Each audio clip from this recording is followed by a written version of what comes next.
मैं अपनी क्वालिफिकेशन हुण पोस्ट ग्रेजुएशन पिछले 2 महीने पहले ही कंप्लीट की है। अच्छा। अपने आप नाल मैं लड़दी रही अपने वजूद नाल कि मैं मेड बनन नहीं आई।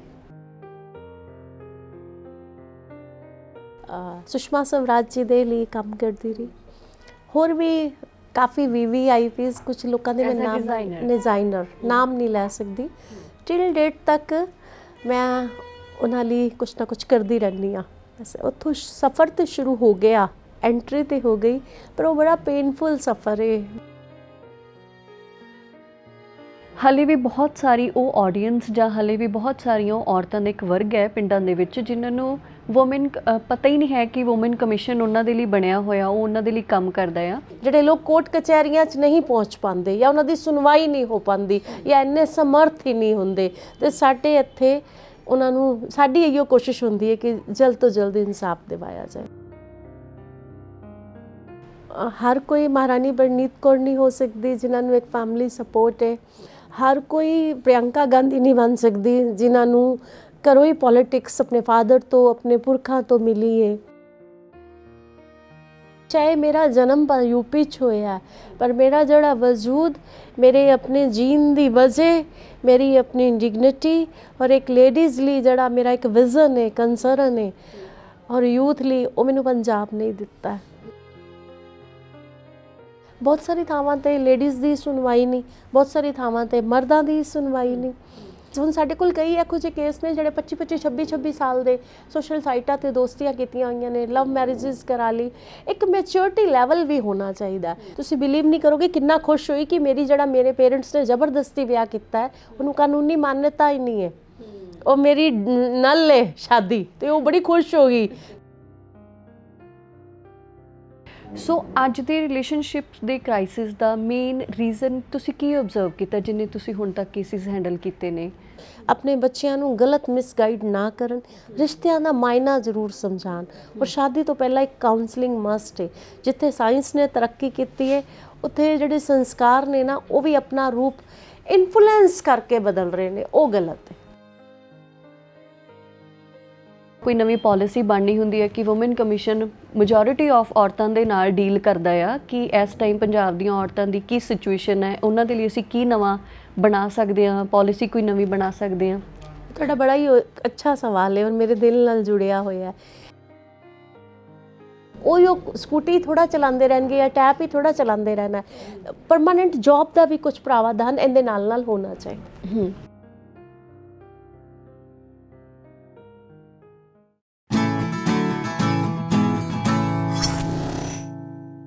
ਵੀ ਸੋਸ਼ਲ ਵੇਖ ਰਹੇ ਸਾਰੇ ਦਰਸ਼ਕਾਂ ਦਾ ਮੈਂ ਗੁਰਦੀਪ ਸਵਾਗਤ ਕਰਦੀ ਹਾਂ। ਸਤਿ ਸ਼੍ਰੀ ਅਕਾਲ, ਉਮੀਦ ਹੈ ਕਿ ਤੁਸੀਂ ਸਾਰੇ ਠੀਕ ਠਾਕ ਹੋਵੋਗੇ। ਵੀ ਸੋਸ਼ਲ ਦੇ ਬੇहद ਖਾਸ ਪ੍ਰੋਗਰਾਮ ਸਿਗਨੇਚਰਸ ਦੇ ਵਿੱਚ ਅੱਜ ਸਾਡੇ ਮਹਿਮਾਨ ਨੇ ਪੰਜਾਬ ਸਟੇਟ ਵੂਮਨ ਕਮਿਸ਼ਨ ਦੇ ਚੇਅਰਪਰਸਨ ਮੈਡਮ ਮਨੀਸ਼ਾ ਗੁਲਾਟੀ। 2018 ਦੇ ਵਿੱਚ ਇਹਨਾਂ ਨੇ ਅਹੁਦਾ ਸੰਭਾਲਿਆ। ਤਕਰੀਬਨ 3 ਸਾਲ ਦੀ ਕਾਰਗੁਜ਼ਾਰੀ ਤੁਸੀਂ ਸਾਰਿਆਂ ਨੇ ਵੇਖੀ ਆ। 2018 ਤੋਂ ਪਹਿਲਾਂ ਇਹਨਾਂ ਦਾ ਸਫ਼ਰ ਕੀ ਸੀ, ਇਹ ਕੌਣ ਸਨ, ਕਿਵੇਂ ਇਹਨਾਂ ਨੇ ਇਸ ਅਹੁਦੇ ਤੱਕ ਆਪਣੀ ਪਹੁੰਚ ਕੀਤੀ, ਜਾਂ ਕਿਵੇਂ ਦੀ ਜਰਨੀ ਇਹਨਾਂ ਦੀ ਹੁਣ ਤੱਕ ਦੀ ਰਹੀ। ਵੂਮਨ ਕਮਿਸ਼ਨ ਅਸਲ 'ਚ ਹੈ ਕਿ ਕਿਹੜੇ ਕੰਮ ਇਹਨਾਂ ਦੇ ਹਿੱਸੇ ਆਉਂਦੇ ਨੇ, ਅਤੇ ਅੱਜ ਦੇ ਸਮੇਂ ਦੇ ਵਿੱਚ ਮੌਜੂਦਾ ਹਾਲਾਤ 'ਚ ਆਪਾਂ ਦੇਖੀਏ ਤਾਂ ਪੰਜਾਬ ਦੀਆਂ ਔਰਤਾਂ ਕਿਹੜੇ ਮਸਲਿਆਂ ਦੇ ਨਾਲ ਜੂਝ ਰਹੀਆਂ ਨੇ ਅਤੇ ਇਹ ਉਹਨਾਂ ਦੀ ਕਿਵੇਂ ਸਹਾਇਤਾ ਕਰ ਰਹੇ ਨੇ। ਇਹ ਸਾਰੀਆਂ ਗੱਲਾਂ ਬਾਤਾਂ ਅੱਜ ਦੀ ਇਸ ਖਾਸ ਇੰਟਰਵਿਊ ਦੇ ਵਿੱਚ ਅਸੀਂ ਉਹਨਾਂ ਦੇ ਨਾਲ ਕਰਾਂਗੇ। ਉਹਨਾਂ ਨੂੰ ਜੀ ਆਇਆਂ ਕਹਿੰਦੇ ਹਾਂ। ਸਤਿ ਸ਼੍ਰੀ ਅਕਾਲ ਮੈਮ। Thank you. ਵੀ ਸੋਸ਼ਲ ਤੇ ਤੁਹਾਡਾ ਬਹੁਤ ਸਵਾਗਤ। ਨਵੇਂ ਸਾਲ ਦੀਆਂ ਮੁਬਾਰਕਾਂ ਤੁਹਾਨੂੰ। ਤੁਹਾਨੂੰ ਵੀ ਬਹੁਤ ਤੁਹਾਡੇ ਸਾਰੇ ਦਰਸ਼ਕਾਂ ਨੂੰ ਵੀ ਮੇਰੇ ਵੱਲੋਂ ਬਹੁਤ ਸ਼ੁਭਕਾਮਨਾਵਾਂ। ਤੁਹਾਨੂੰ ਸਾਰੇ ਹੁਣ ਵੂਮਨ ਕਮਿਸ਼ਨ ਚੇਅਰਪਰਸਨ ਦੇ ਤੌਰ ਤੇ ਜਾਣਦੇ ਨੇ, ਪਰ ਜਿਹੜੀ ਤੁਹਾਡੀ ਲਾਈਫ ਦੀ ਜਰਨੀ ਰਹੀ ਆ ਬਹੁਤ ਇੰਟਰਸਟਿੰਗ ਰਹੀ ਆ। ਮੈਂ ਜਦੋਂ ਆਪਣੇ ਆਲੇ ਦੁਆਲੇ ਕਿਸੇ ਨੂੰ ਸੁਣਦੀ ਹੁੰਦੀ ਹਾਂ ਕਿ ਵਿਆਹ ਤੋਂ ਬਾਅਦ ਉਹਨਾਂ ਨੇ ਆਪਣੀ ਪੜ੍ਹਾਈ ਪੂਰੀ ਕੀਤੀ ਆ, ਜਾਂ ਵਿਆਹ ਤੋਂ ਬਾਅਦ ਉਹ ਜੌਬ ਦੇ ਵਿੱਚ ਆਏ ਨੇ, ਜਾਂ ਬੱਚੇ ਹੋਣ ਤੋਂ ਬਾਅਦ ਉਹਨਾਂ ਨੇ ਜੌਬ ਸ਼ੁਰੂ ਕੀਤੀ, ਤਾਂ ਮੈਨੂੰ ਬਹੁਤ ਇੰਸਪਾਇਰਿੰਗ ਲੱਗਦਾ ਹੁੰਦਾ। ਅਤੇ ਤੁਹਾਡੀ ਜਰਨੀ ਕਿੱਥੋਂ ਸ਼ੁਰੂ ਹੋਈ ਸੀ? ਤੁਸੀਂ ਕਿਹੜੀ ਫੈਮਿਲੀ ਬੈਕਗਰਾਊਂਡ ਤੋਂ, ਉਸ ਤੋਂ ਬਾਅਦ ਤੁਹਾਡਾ ਵਿਆਹ ਹੋਇਆ, ਬੱਚੇ ਹੋਏ, ਉਸ ਤੋਂ ਬਾਅਦ ਤੁਹਾਡਾ ਫੈਸ਼ਨ ਟੈਕਨੋਲੋਜੀ ਦੇ ਵੱਲ ਜਾਣਾ ਅਤੇ ਫਿਰ ਇੱਥੋਂ ਤੱਕ ਆਉਣਾ, ਸ਼ੁਰੂਆਤ ਕਿਹੋ ਜਿਹੀ ਸੀ ਤੁਹਾਡੀ? ਸ਼ੁਰੂਆਤ ਤੇ ਮੈਂ यूपी तो बिफोर ग्रेजुएशन ही मेरी काफ़ी छोटी एज च शादी हो गई सी। शादी पंजाब विच हुई, तरन तारण विच। उदों टैररिज्म का बहुत जोर सी। अच्छा। उस दौर विच मेरा विआह होया ਕਿ ਇੱਕ ਅਲੱਗ ਸਟੇਟ ਤੋਂ ਆ ਕੇ ਟੈਰਰਿਜ਼ਮ ਵਾਲੇ ਮਾਹੌਲ ਵਿੱਚ, ਕਿਉਂਕਿ ਸਾਡੇ ਯੂਪੀ 'ਚ ਉਦੋਂ ਸੀ ਤੇ ਚਾਰੋਂ ਤਰਫ ਹੀ ਜੋ ਉਦੋਂ ਦਹਿਸ਼ਤਨੁਮਾ ਮਾਹੌਲ ਸੀ, ਜਾਂ ਜੋ ਸਮਾਂ ਉਦੋਂ ਸਾਡੀ ਸਮਾਜ ਦੀ ਦੋ ਕਮਿਊਨਿਟੀ ਨੇ ਸਭ ਤੋਂ ਜ਼ਿਆਦਾ ਸਫਰ ਕੀਤਾ, ਹਿੰਦੂ ਔਰ ਸਿੱਖ ਕਮਿਊਨਿਟੀ ਨੇ, ਜੋ ਸਮਾਂ ਰਿਹਾ। ਤੇ ਉਸ ਤੋਂ ਬਾਅਦ ਮੇਰੀ ਮੈਰਿਜ ਹੋ ਗਈ। ਮੈਰਿਜ ਦੇ ਵੀ ਪਿੱਛੇ ਇੱਕ ਮੇਰੀ ਸਟੋਰੀ ਸੀ ਕਿ ਮੇਰੀ ਸ਼ਾਦੀ ਹੋਈ, ਤੇ ਉਹ ਬੜੀ ਇੱਕ ਲੰਬੀ ਸਟੋਰੀ ਹੈ, ਪਰ ਪੰਜਾਬ ਵਿੱਚ ਆ ਗਈ, ਤਰਨ ਤਾਰਨ ਵਿੱਚ ਮੇਰੀ ਸ਼ਾਦੀ ਹੋਈ ਇੱਕ ਜੁਆਇੰਟ ਫੈਮਿਲੀ 'ਚ। ਉਸ ਤੋਂ ਬਾਅਦ ਮੈਂ ਆਪਣੀ ਗ੍ਰੈਜੂਏਸ਼ਨ ਕੰਪਲੀਟ ਕੀਤੀ, ਕਿਉਂਕਿ ਮੇਰਾ ਇਹ ਮੰਨਣਾ ਹੈ ਕਿ ਇੱਕ ਲੜਕੀ ਜਦੋਂ ਆਪਣੇ ਬਚਪਨ, ਜਦੋਂ 12 13 14 ਸਾਲ, ਇਹ ਜਿਹੜਾ ਟਾਈਮ ਪੀਰੀਅਡ ਹੁੰਦਾ, ਇਹ ਇੱਕ ਲੜਕੀ ਦਾ, ਹਰ ਲੜਕੀ ਦਾ, ਈਵਨ ਤੁਹਾਡਾ ਵੀ ਰਿਹਾ ਹੋਏਗਾ, ਕਿ ਇੱਕ ਲੜਕੀ ਇੱਕ ਡ੍ਰੀਮ ਲੈਣੇ ਸ਼ੁਰੂ ਕਰ ਦਿੰਦੀ ਹੈ, ਸੁਪਨੇ ਦੇਖਣੇ ਸ਼ੁਰੂ ਕਰ ਲੈਂਦੀ ਹੈ ਆਪਣੇ ਭਾਵੀ ਜੀਵਨ ਨੂੰ ਲੈ ਕੇ, ਆਉਣ ਵਾਲੇ ਸਮੇਂ ਨੂੰ, ਕਿ ਉਹ ਕੀ ਬਣਨਾ ਚਾਹੁੰਦੀ ਹੈ, ਕੀ ਕਰਨਾ ਚਾਹੁੰਦੀ, ਕੀ ਉਹਦੇ ਡ੍ਰੀਮਸ ਨੇ। ਉਹ ਇੱਕ ਲੜਕੀ ਲਈ ਉਹ ਟਾਈਮ ਬੜਾ ਨਾ ਕ੍ਰੂਸ਼ੀਅਸ ਹੁੰਦਾ। ਉਸ ਟਾਈਮ ਵਿੱਚ ਸਾਡਾ ਜਿਹੜਾ ਟਾਈਮ ਸੀ, ਸਾਡੀ ਫੈਮਿਲੀ ਦੀ ਬੜੀ ਸਾਰੀ ਪ੍ਰਾਇੋਰਟੀਜ਼ ਸਨ। ਆਪਾਂ 6 ਭੈਣਾਂ ਵਾਂ, ਕਿ ਠੀਕ ਹੈ, ਸਾਡੀ ਮਦਰ ਦੀ ਵੀ ਇੱਕ, ਉਸ ਟਾਈਮ ਦੀ ਮਦਰ ਦੀ ਵੀ ਸਾਡੀ ਇੱਕੋ ਹੀ ਡ੍ਰੀਮ ਸੀ ਕਿ ਆਪਣੀ ਲੜਕੀਆਂ ਨੂੰ ਇੱਕ ਅੱਛੀ ਕੁਆਲੀਫਿਕੇਸ਼ਨ ਤਾਂ ਦੇਣੀ ਹੀ ਦੇਣੀ ਹੈ। ਪਰ ਸਾਡੇ ਟਾਈਮ 'ਤੇ ਇੱਕ ਜਿਹੜਾ ਲੜਕੇ ਔਰ ਲੜਕੀ ਦੇ ਵਿੱਚ ਇੱਕ ਭੇਦਭਾਵ ਹੁੰਦਾ ਹੈ ਨਾ, ਪੁਰਾਣੇ ਸਮੇਂ 'ਤੇ ਹੁੰਦਾ ਸੀ ਕਿ ਲੜਕੇ ਨੂੰ ਕਨਵੈਂਟ ਸਕੂਲ ਵਿੱਚ ਪੜ੍ਹਾਉਣਾ, ਲੜਕੀ ਨੂੰ ਹਿੰਦੀ ਮੀਡੀਅਮ ਵਿੱਚ ਪੜ੍ਹਾਉਣਾ, ਤੇ ਲੜਕੀ ਦੀ ਕੁਆਲੀਫਿਕੇਸ਼ਨ ਜਦ ਤੱਕ ਸ਼ਾਦੀ, ਮੇਰੀ ਮੰਮਾ ਦੀ ਇਹ ਸੋਚ ਸੀ ਕਿ ਜਦ ਤੱਕ ਸ਼ਾਦੀ ਨਹੀਂ ਹੁੰਦੀ, ਜੇ ਪੜ੍ਹਨਾ ਚਾਹੁੰਦੀਆਂ ਨੇ ਇਹ ਉਹਨਾਂ ਦੀ ਆਪਣੀ ਇੱਛਾ ਹੈ, ਪਰ ਜਦ ਤੱਕ ਅਗਰ ਜੇ ਪੜ੍ਹਨਾ ਚਾਹੁੰਦੀਆਂ ਨੇ ਮੈਂ ਸਪੋਰਟ ਕਰਾਂ। ਹਾਲੇ ਮੇਰੇ ਮਦਰ ਖੁਦ 8th ਪੜ੍ਹੇ ਹੋਏ ਸੀ, ਪਰ ਉਹਨਾਂ ਦੀ ਜਿਹੜੀਆਂ ਹੈਬਿਟਸ ਸਨ ਉਹ ਮੈਨੂੰ ਅੱਜ ਤੱਕ ਇੰਸਪਾਇਰ ਕਰਦੀਆਂ ਨੇ। ਉਹ ਰੀਡਿੰਗ ਬਹੁਤ ਕਰਦੇ ਸਨ। ਉਸ ਟਾਈਮ 'ਤੇ ਬੁੱਕਸ ਚਲਦੀਆਂ ਸੀ, ਮੁਕਤਾ, ਹਿੰਦੀ ਮੈਗਜ਼ੀਨ ਮੁਕਤਾ, ਸਰੀਤਾ, ਗ੍ਰਹਿ ਸ਼ੋਭਾ, ਮੇਰੀ ਮਦਰ ਬਹੁਤ ਸ਼ੌਕ ਨਾਲ ਪੜ੍ਹਦੇ ਸੀ। ਉਹਨਾਂ ਦੀ ਮੈਂ ਪਾਰਟਨਰ ਬਣਦੀ ਸੀ ਬੁੱਕ ਰੀਡਿੰਗ ਵਿੱਚ, ਤੇ ਮੂਵੀ ਬਹੁਤ ਦੇਖਦੇ ਸੀ ਮੇਰੀ ਮਦਰ। ਉਹਨਾਂ ਦਾ ਹਫਤੇ 'ਚ ਇੱਕ ਫਿਕਸ ਹੁੰਦਾ ਸੀ ਕਿ ਐਵਰੀ ਫਰਾਈਡੇ ਨਵੀਂ ਪਿਕਚਰ ਆਉਣੀ ਤੇ ਉਹਨਾਂ ਨੇ ਦੇਖਣ ਜਾਣਾ, ਮੇਰੀ ਮਦਰ ਨੇ। ਤੇ ਬੜਾ ਇੰਸਪਾਇਰਿੰਗ, ਬਹੁਤ ਬੋਲਡ ਲੇਡੀ ਹੈ ਮੇਰੀ ਮਦਰ, ਬਹੁਤ ਬਹਾਦੁਰ ਨੇ। ਸਟਰਗਲ ਲਾਈਫ ਵਿੱਚ ਉਹਨਾਂ ਦੀ ਵੀ ਰਿਹਾ, ਪਰ ਉਹਨਾਂ ਦੀ ਜਿਹੜੀ ਜੀਵਨ ਦਾ ਸੰਘਰਸ਼ ਰਿਹਾ, ਉਸ ਸੰਘਰਸ਼ ਨੇ ਉਹਨਾਂ ਦੀ ਸਾਰੀਆਂ ਡਾਟਰਸ ਅੱਜ ਆਪਣੇ ਘਰ ਵਿੱਚ ਵੈਲ ਸੈਟਲਡ ਨੇ। ਔਰ ਮੇਰੇ ਤੋਂ ਇਲਾਵਾ ਮੈਂ ਆਪਣੀ ਕੁਆਲੀਫਿਕੇਸ਼ਨ ਹੁਣ ਪੋਸਟ ਗ੍ਰੈਜੂਏਸ਼ਨ ਪਿਛਲੇ 2 ਮਹੀਨੇ ਪਹਿਲੇ ਹੀ ਕੰਪਲੀਟ ਕੀਤੀ ਹੈ। ਅੱਛਾ। ਤਾਂ ਮੇਰਾ ਜਿਹੜਾ ਸ਼ਾਦੀ ਸਭ ਤੋਂ ਪਹਿਲਾਂ ਹੋਈ, ਮੈਂ ਦੂਸਰੇ ਨੰਬਰ 'ਤੇ ਹਾਂ, ਪਰ ਮੇਰੀ ਸ਼ਾਦੀ ਪਹਿਲਾਂ ਹੋ ਗਈ। ਕੁਝ ਹਾਲਾਤ ਇੱਦਾਂ ਦੇ ਮੇਰੀ ਵੱਡੀ ਸਿਸਟਰ ਨੂੰ ਦਿਖਾਉਣ ਲਗਾਏ ਸੀ, ਤੇ ਪੁਰਾਣੇ ਟਾਈਮ 'ਤੇ ਇੱਦਾਂ ਹੀ ਹੁੰਦਾ, ਜੱਟ ਦਾ ਮੇਰੇ ਵਾਸਤੇ ਚੰਗਾ ਮੁੰਡਾ ਮਿਲ ਗਿਆ ਟੋਰੋ, ਮਾਂ ਪਿਓ ਦੀ ਇਹ ਸੋਚ ਹੁੰਦੀ ਸੀ। ਅੱਜ ਵੀ ਕਈ ਟਾਈਮ ਕੁਝ ਫੈਮਲੀਜ਼ ਇੱਕ ਸੀਟ 'ਤੇ ਬਹਿ ਕੇ ਹੈਂਡਲ ਕਰਦੀਆਂ ਇਹੋ ਜਿਹੀ ਪ੍ਰੋਬਲਮਸ, ਤੇ ਪਰ ਜੋ ਇੱਕ ਨਾ ਇੱਕ ਲੜਕੀ ਦਾ ਇੱਕ ਡ੍ਰੀਮ, ਇੱਕ ਉਹ ਹਰ ਲੜਕੀ ਦਾ ਹੁੰਦਾ।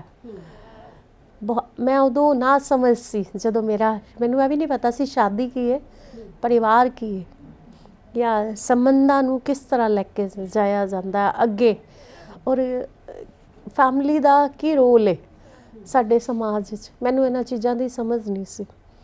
ਠੀਕ ਹੈ, ਮੈਂ ਆਪਣੇ ਮਨ ਨਾਲ ਵਿਆਹ ਨਹੀਂ ਕੀਤਾ, ਆਪਣੇ ਫਾਦਰ ਦੇ ਔਰ ਮਦਰ ਦੇ ਪ੍ਰੈਸ਼ਰ ਥੱਲੇ, ਔਰ ਮੇਰੀ ਇੱਕ ਭੂਆ ਜਿਹੜੀ ਰਹਿੰਦੀ ਸੀ, ਜਿਨ੍ਹਾਂ ਨੇ ਮੇਰਾ ਰਿਸ਼ਤਾ ਕਰਾਇਆ, ਉਹਨਾਂ ਦੇ ਪ੍ਰੈਸ਼ਰ ਦੇ ਥੱਲੇ ਹੀ ਮੇਰੀ ਸ਼ਾਦੀ ਹੋਈ। ਪਰ ਕਹਿੰਦੇ ਨੇ ਨਾ ਕਿ ਈਸ਼ਵਰ ਨੇ ਜੋ ਤੁਸੀਂ ਸੋਚਦੇ ਹੋ, ਈਸ਼ਵਰ ਨੇ ਉਹ ਲਿਖਿਆ ਤੁਹਾਡੀ ਡੈਸਟੀਨੀ 'ਚ, ਜੋ ਤੁਹਾਡੇ ਲਈ ਜੋ ਚਾਹੁੰਦਾ ਹੈ, ਜੋ ਅੱਛਾ ਹੋਣਾ ਹੁੰਦਾ। ਮੈਨੂੰ ਲੱਗਦਾ ਹੈ ਕਿ ਉਸ ਟਾਈਮ 'ਤੇ, ਉਸ ਮਾਹੌਲ ਵਿੱਚ, ਉਸ ਏਜ ਵਿੱਚ ਸ਼ਾਦੀ ਤੇ ਹੋ ਗਈ। ਸ਼ਾਦੀ ਤੋਂ ਬਾਅਦ ਇਮੀਡੀਏਟਲੀ ਮੇਰੇ 2 ਯੰਗ ਬੱਚੇ ਨੇ, ਬੱਚੇ ਵੀ ਹੋ ਗਏ, ਪਰ ਬੇਟਾ ਹੋਣ ਤੋਂ ਬਾਅਦ ਵੀ ਜਿਹੜੀ ਉਹ ਇੱਕ ਮੇਰਾ ਆਪਣਾ ਅੰਦਰ ਇੱਕ ਆਪਣੀ ਡਿਗਨਿਟੀ ਨੂੰ ਲੈ ਕੇ ਅੰਦਰ ਹੀ ਅੰਦਰ ਚੱਲਦਾ ਰਿਹਾ, ਕਿ ਕਿਉਂਕਿ ਇੱਕ ਟਿਪੀਕਲ ਪੰਜਾਬੀ ਫੈਮਿਲੀ 'ਚ ਵੀ ਉਸ ਟਾਈਮ 'ਤੇ ਦੌਰ 'ਤੇ ਜੋ ਇੱਕ ਮੇਰੇ ਇਨ-ਲॉज ਦੀ ਵੀ ਇੱਕ ਸੋਚ ਸੀ, ਉਹ ਉਹਨਾਂ ਦੀ ਵੀ ਇੱਕ ਡਾਟਰ ਸੀ, ਡਾਟਰ ਹੈ ਮੇਰੀ, ਇੱਕ sister in law, she is highly qualified lecturer ਨੇ ਕਾਲਜ ਵਿੱਚ। ਪਰ ਜਿਹੜਾ ਉਹ ਮਾਹੌਲ ਸੀ ਨਾ ਉਸ ਟਾਈਮ 'ਤੇ, ਉਹ ਇਹੋ ਹੀ ਸੀ ਉਸ ਘਰ ਦਾ ਕਿ ਉਹ ਵੀ ਉਹਨਾਂ ਦੀ ਪ੍ਰਾਇੋਰਟੀ, ਕਿਉਂਕਿ ਉਹਨਾਂ ਦੀ ਇੱਕ ਡਾਟਰ ਸੀ, 3 ਬੇਟੇ, ਕਿ ਜਿਹੜੀ ਨੂੰਹ ਲਿਆਉਣੀ ਹੈ ਨਾ, ਉਹ ਇੱਕ ਸੋਚ ਹੈ ਕਿ ਉਹ ਸਿਰਫ ਘਰ ਦੇ ਕੰਮ ਵਾਸਤੇ ਹੀ ਲਿਆਉਣੀ ਹੈ, ਇਹ ਸੋਚ ਸੀ। ਤੇ ਚਲੋ ਆ ਗਏ। ਮੇਰੇ ਫਾਦਰ ਦੀ ਡੈਥ ਹੋ ਗਈ ਸ਼ਾਦੀ ਤੋਂ ਬਾਅਦ, ਪਰ ਇੱਕ ਜਿਹੜਾ ਐਕਚੁਅਲ ਵਿੱਚ ਸਫ਼ਰ ਤੇ ਸ਼ੁਰੂ ਹੋ ਗਿਆ। ਪਰ ਜਿਹੜੇ ਮੇਰੇ ਆਪਣੇ ਡ੍ਰੀਮ ਸੀ ਉਹ ਆਪਣੇ ਆਪ ਨਾਲ ਮੈਂ ਲੜਦੀ ਰਹੀ, ਆਪਣੇ ਵਜੂਦ ਨਾਲ, ਕਿ ਮੈਂ ਮੇਡ ਬਣਨ ਨਹੀਂ ਆਈ। ਮੈਂ ਆਪਣੀ ਗ੍ਰੈਜੂਏਸ਼ਨ ਕੰਪਲੀਟ ਕੀਤੀ, ਪ੍ਰਾਈਵੇਟ ਕੀਤੀ। ਉਸ ਤੋਂ ਬਾਅਦ ਫਿਰ ਮੈਂ, ਕਿਉਂਕਿ ਮੇਰੇ ਹਸਬੈਂਡ ਦਾ, ਸਾਡਾ ਕੱਪੜੇ ਦਾ ਬਿਜ਼ਨਸ ਔਰ ਸਾਡਾ ਬ੍ਰਿਕਸ ਦਾ ਕੰਮ ਹੈ, ਤੇ ਫਿਰ ਮੈਂ ਆਪਣੇ ਹਸਬੈਂਡ ਨੂੰ ਕਨਵਿੰਸ ਕੀਤਾ ਕਿ ਮੈਂ ਇੱਕ ਬੁਟੀਕ ਖੋਲ੍ਹਣਾ ਚਾਹੁੰਦੀ ਹਾਂ, ਕਿਉਂਕਿ ਮੈਂ ਆਪਣੀ ਗ੍ਰੈਜੂਏਸ਼ਨ ਹੋਮ ਸਾਇੰਸ ਵਿੱਚ ਕੀਤੀ। ਤੇ ਮੇਰਾ ਇੱਕ ਡ੍ਰੀਮ ਸੀ। ਤੇ ਮੇਰੇ ਹਸਬੈਂਡ ਨੇ ਕਿਹਾ, ਮੇਰੇ ਫਾਦਰ ਇਨ ਲਾਅ ਨੇ ਕੁਝ ਰਿਸਟ੍ਰਿਕਸ਼ਨਸ ਲਗਾਈਆਂ, ਕਿ ਰਿਸਟ੍ਰਿਕਸ਼ਨਸ ਇੱਦਾਂ ਦੀਆਂ ਸੀ ਕਿ ਮੈਂ ਕਾਰ ਨਹੀਂ ਚਲਾ ਸਕਦੀ, ਸਕੂਟਰ ਨਹੀਂ ਚਲਾ ਸਕਦੀ, ਇੱਦਾਂ ਦੀਆਂ ਸੀ।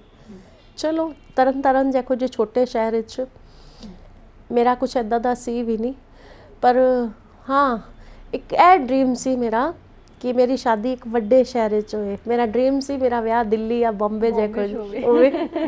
ਇਹ ਸ਼ੁਰੂ ਤੋਂ ਇਹ ਮੈਨੂੰ ਲੱਗਦਾ ਹਰ ਲੜਕੀ ਦਾ ਹੀ ਹੁੰਦਾ। ਹਰ ਲੜਕੀ ਇਹ ਚਾਹੁੰਦੀ ਹੈ ਕਿ ਅੱਜ ਦੇ ਟਾਈਮ ਦੀ ਲੜਕੀਆਂ ਦੀ ਜਿਹੜੀ ਇੱਕ ਫਰੀडम ਦੀ ਸੋਚ ਹੈ ਉਹ ਡਿਫਰੈਂਟ ਹੈ। ਤੇ ਚਲੋ ਉਹਨਾਂ ਨੇ ਮੈਨੂੰ ਪਰਮਿਸ਼ਨ ਦੇ ਦਿੱਤੀ, ਕਿਉਂਕਿ ਮੇਰੇ ਫਾਦਰ ਇਨ ਲਾਅ ਇੱਕ ਬੜੇ ਹੀ ਇੱਕ, ਉਹ ਖੁਦ ਗਵਰਨਮੈਂਟ ਪ੍ਰਿੰਸੀਪਲ ਸਨ ਸਕੂਲ ਦੇ ਨਾ, ਉਹ ਹੈਗੇ ਨਹੀਂ ਹੁਣ, ਉਹਨਾਂ ਦੀ ਡੈਥ ਹੋ ਚੁੱਕੀ ਹੈ 98 ਵਿੱਚ। ਪਰ ਉਹ ਬੜੇ ਹੀ ਇੱਕ ਨਾ ਪ੍ਰੋਤਸਾਹਨ ਦੇਣ ਵਾਲੇ ਸੀ, ਹੌਸਲਾ ਅਫਜ਼ਾਈ ਕਰਨ ਵਾਲੇ ਸੀ ਕਿ ਤੂੰ ਕਰ, ਜੇ ਮੇਰੀ ਨੂੰਹ ਕੰਮ ਕਰਨਾ ਚਾਹੁੰਦੀ ਹੈ ਤੇ ਕਰੇ। ਖੈਰ ਮੈਂ ਜਦੋਂ ਸ਼ੁਰੂ ਕੀਤਾ ਕੰਮ, ਉਨ ਦਿਨਾਂ 'ਚ ਇੱਕ ਲੜਕੀ NIT ਕੰਪਿਊਟਰ ਸੈਂਟਰ ਹੁੰਦੇ ਸਨ ਜੋ ਅੱਜ ਵੀ ਨੇ, ਉਹਦੇ 'ਤੇ ਕੰਮ ਕਰਦੀ ਸੀ। ਉਹ ਮੇਰੇ ਕੋਲ ਆਈ, ਉਹਨੇ ਮੈਨੂੰ ਸੁਜੈਸ਼ਨ ਦਿੱਤੀ ਕਿ ਮੇਰਾ ਬੜਾ ਕ੍ਰੀਏਟਿਵ ਮਾਈਂਡ ਹੈ, ਮੈਂ ਇੰਸਟੀਟਿਊਟ ਕਿਉਂ ਨਹੀਂ, ਨਿਫਟ ਕਿਉਂ ਨਹੀਂ ਜੁਆਇਨ ਕਰਦੀ ਦਿੱਲੀ 'ਚ। ਉਦੋਂ ਨਿਫਟ ਨੇ ਇੱਕ 3 ਸਾਲ ਦਾ ਕੁਝ ਸਾਲਾਂ ਵਾਸਤੇ ਇੱਕ ਕੋਰਸ ਸ਼ੁਰੂ ਕੀਤਾ ਸੀ, ਕੋਰਸਪੋਂਡੈਂਸ, ਮਤਲਬ ਵੀਕ 'ਚ 2 ਦਿਨ ਕਲਾਸ ਹੋਇਆ ਕਰੇਗੀ। ਮੈਂ ਅਪਲਾਈ ਕੀਤਾ, ਪਰ ਐਡਮਿਸ਼ਨ ਮਿਲਣੀ ਬਹੁਤ ਔਖੀ ਸੀ। ਕਿਸੇ ਦੀ ਸਪੋਰਟ ਨਾਲ ਮੈਂ ਉੱਥੇ ਦੇ ਰਜਿਸਟਰਾਰ ਨੂੰ, ਕੋਆਰਡੀਨੇਟਰ ਨੂੰ ਕਨਵਿੰਸ ਕੀਤਾ ਕਿ ਮੈਨੂੰ ਜ਼ਰੂਰਤ ਹੈ, ਮੈਂ ਪੜ੍ਹਨਾ ਚਾਹੁੰਦੀ ਹਾਂ। ਉਹਨਾਂ ਨੇ ਦੇਖਿਆ ਕਿ ਇੱਕ ਰੂਰਲ ਏਰੀਆ 'ਚੋਂ ਇੱਕ ਕੋਈ ਫੋਨ ਕਰ ਰਹੀ ਹੈ, ਸਾਨੂੰ ਇੱਕ ਮਦਰ ਵੀ ਹੈ, ਤੇ ਉਹਨਾਂ ਨੂੰ ਮੈਂ ਦੱਸਿਆ। ਫਿਰ ਉਹਨਾਂ ਨੇ ਮੈਨੂੰ ਐਡਮਿਸ਼ਨ ਮਿਲ ਗਈ। ਮੈਂ ਉਸ ਤੋਂ ਬਾਅਦ ਆਪਣੀ ਉਹ ਕੰਪਲੀਟ ਕੀਤੀ, ਫੈਸ਼ਨ ਡਿਜ਼ਾਈਨਿੰਗ ਦੀ ਸਟੱਡੀ, ਕੰਮ ਵੀ ਕਰਦੀ ਰਹੀ, ਬੇਟਾ ਨਾਲ ਲੈ ਕੇ ਜਾਂਦੀ ਸੀ। ਪੇਨਫੁਲ ਰਿਹਾ ਮੇਰੀ ਲਾਈਫ ਦਾ ਇਹ ਸਫ਼ਰ, ਬਹੁਤ ਸਾਰੀਆਂ ਸਟੋਰੀਜ਼ ਨੇ ਇਹਦੇ ਪਿੱਛੇ। ਪਰ ਫਿਰ ਹੁਣ ਉਸ ਤੋਂ ਬਾਅਦ ਕੰਪਲੀਟ ਕਰਨ ਤੋਂ ਬਾਅਦ ਇੱਕ ਕੰਪੀਟੀਸ਼ਨ ਵੀ ਹੋਇਆ, ਜਿੰਦੇ 'ਚ ਮੈਨੂੰ ਪੂਰੇ ਇੰਡੀਆ 'ਚ 2nd ਪ੍ਰਾਈਜ਼ ਮਿਲਿਆ। ਫੈਸ਼ਨ ਡਿਜ਼ਾਈਨਰਸ ਦਾ ਸੀ, ਬੰਬੇ 'ਚ ਹੋਇਆ, ਗ੍ਰੇਟ ਮੈਰਾਠਾ ਸ਼ੈਰਟਨ ਹੋਟਲ ਵਿੱਚ। ਉਹ ਮੇਰੀ ਜ਼ਿੰਦਗੀ ਦਾ ਪਹਿਲਾ ਹਵਾਈ ਜਹਾਜ਼ ਦਾ ਸਫ਼ਰ ਸੀ। ਆਪਣੇ ਹਸਬੈਂਡ ਨੂੰ ਲੈ ਕੇ ਗਈ ਸੀ, ਉਹਦੇ 'ਚ ਮੈਨੂੰ ਆਈ ਥਿੰਕ 2 ਲੱਖ ਰੁਪਇਆ ਕੈਸ਼, ਸਰਟੀਫਿਕੇਟ ਔਰ ਮੈਨੂੰ ਟਰੋਫੀ ਮਿਲੀ। ਤੇ ਆਦਿਤੀ ਗੋਵਤਰੀਕਰ ਨੇ ਮੇਰੀ ਡਰੈਸ ਪਾਈ ਸੀ ਜੋ ਮੈਂ ਬਣਾਈ, ਪਟਿਆਲਾ ਸਲਵਾਰਾਂ ਉਦੋਂ ਬਹੁਤ ਇੰਨੇ ਸਨ। ਸਾਡਾ ਪੰਜਾਬ ਦਾ ਇੱਕ ਹੋਵੇ ਇੱਕ ਮਿਲਿਆ ਹੋਇਆ ਕਿ ਪਟਿਆਲਾ ਸਲਵਾਰ ਹੀ ਸਾਡੇ ਪੰਜਾਬ ਤੋਂ ਹੀ ਮਸ਼ਹੂਰ ਔਰ ਸ਼ੁਰੂ ਹੋਏ ਸੀ। ਤੇ ਮੈਂ ਉਹ ਬਣਾਇਆ ਸੀ, ਬੜਾ ਪਿਆਰਾ ਸੂਟ ਬਣਾਇਆ ਸੀ। ਤੇ ਉਸ ਤੋਂ ਬਾਅਦ ਮੇਰਾ ਜਿਹੜਾ ਸ਼ੁਰੂਆਤ ਹੈ ਬੰਦ ਨਹੀਂ ਹੋਈ। ਮੈਂ ਕੁਛ ਸੈਲੀਬ੍ਰਿਟੀਜ਼ ਲਈ ਕੰਮ ਕਰਨਾ ਸ਼ੁਰੂ ਕਰਤਾ। ਤੇ ਉਹਦੇ 'ਚ ਸੈਲੀਬ੍ਰਿਟੀਜ਼ ਮਹਾਰਾਜਾ ਅਮਰਿੰਦਰ ਸਿੰਘ ਦੀ wife Preneet Kaur, now she is my best friend till date. ਉਹ ਮੇਰੇ ਬੜੇ ਅੱਛੇ ਦੋਸਤ ਨੇ, ਮੈਂਟਰ ਵੀ ਰਹੇ ਨੇ, ਹੈਗੇ ਵੀ ਨੇ। ਤੇ ਸੁਸ਼ਮਾ ਸਵਰਾਜ ਜੀ ਦੇ ਲਈ ਕੰਮ ਕਰਦੀ ਰਹੀ। ਹੋਰ ਵੀ ਕਾਫੀ VVIPs, ਕੁਝ ਲੋਕਾਂ ਦੇ ਮੈਂ ਨਾਮ ਡਿਜ਼ਾਈਨਰ ਨਾਮ ਨਹੀਂ ਲੈ ਸਕਦੀ। ਟਿਲ ਡੇਟ ਤੱਕ ਮੈਂ ਉਹਨਾਂ ਲਈ ਕੁਛ ਨਾ ਕੁਛ ਕਰਦੀ ਰਹਿੰਦੀ ਹਾਂ, ਜਿਹੜੇ ਕੁਛ ਹੋਰ VVIPs ਨੇ। ਤੇ ਆਊਟ ਆਫ ਦਾ ਮੈਂ ਆਪਣਾ ਸਜੈਸ਼ਨਸ ਕੁਛ ਨਾ ਕੁਛ ਜਦੋਂ ਉਹਨਾਂ ਨੂੰ ਜ਼ਰੂਰਤ ਪੈਂਦੀ ਹੈ ਤੇ ਮੈਂ ਐਡਵਾਈਸ ਆਪਣੀ ਦਿੰਦੀ ਰਹਿੰਦੀ ਹਾਂ। ਕੁਛ ਕੰਪਨੀਜ਼ ਦੇ ਨਾਲ ਵੀ ਮੈਂ ਕੰਮ ਕਰਦੀ ਰਹੀ। ਤੇ ਇਹ ਮੇਰਾ ਫਿਰ ਸਫ਼ਰ ਸ਼ੁਰੂ ਹੁੰਦੇ ਹੁੰਦੇ ਉਹੀਓ ਹੀ ਲੈ ਕੇ ਆਏ ਮੈਨੂੰ ਪੋਲੀਟਿਕਸ ਵਿੱਚ। ਮੇਰੀ ਸ਼ੁਰੂਆਤ ਹੋਈ 2009 ਵਿੱਚ, ਮੈਂ ਸੈਕਟਰੀ ਬਣੀ। ਫਿਰ ਉਸ ਤੋਂ ਬਾਅਦ 11 ਚ ਜਨਰਲ ਸੈਕਟਰੀ ਬਣੀ ਕਾਂਗਰਸ ਪਾਰਟੀ ਵੱਲੋਂ। ਤੇ ਬਸ ਉੱਥੋਂ ਸਫ਼ਰ ਤੇ ਸ਼ੁਰੂ ਹੋ ਗਿਆ, ਐਂਟਰੀ ਤੇ ਹੋ ਗਈ, ਪਰ ਉਹ ਬੜਾ ਪੇਨਫੁਲ ਸਫ਼ਰ ਹੈ। ਮੇਰਾ ਇਹ ਮੰਨਣਾ ਹੈ ਇੱਕ ਔਰਤ ਰਾਜਨੀਤੀ ਲੋਕੀ ਬਹੁਤ ਗੱਲਾਂ ਤੇ ਕਰਦੇ ਨੇ 33% ਲੇਡੀਜ਼ ਲਈ ਰਿਜ਼ਰਵ ਕਰ ਦਿੱਤਾ ਜਾਏ, ਪੋਲੀਟੀਕਲ ਪਾਰਟੀਆਂ ਕਹਿੰਦੀਆਂ ਨੇ, ਪਰ ਮੇਰਾ ਇਹ ਮੰਨਣਾ ਪੋਲੀਟਿਕਸ ਤਾਂ ਚਲੋ ਅੱਜ ਕੱਲ੍ਹ ਹਰ ਜਗ੍ਹਾ ਹੁੰਦੀ ਹੈ, ਔਰਤਾਂ ਲਈ ਇਹ ਬੜਾ ਕੰਡਿਆਂ ਵਾਲਾ ਤਾਜ ਹੈ ਜਿਹੜਾ ਤੁਹਾਨੂੰ ਬੈਕਿੰਗ ਚਾਹੀਦੀ ਹੁੰਦੀ ਹੈ, ਜਾਂ ਤਾਂ ਜਿਸ ਲੇਡੀਜ਼ ਨੂੰ ਘਰੋਂ ਹੀ ਪੋਲੀਟਿਕਸ ਥਾਲ ਵਿੱਚ ਮਿਲ ਜਾਏ।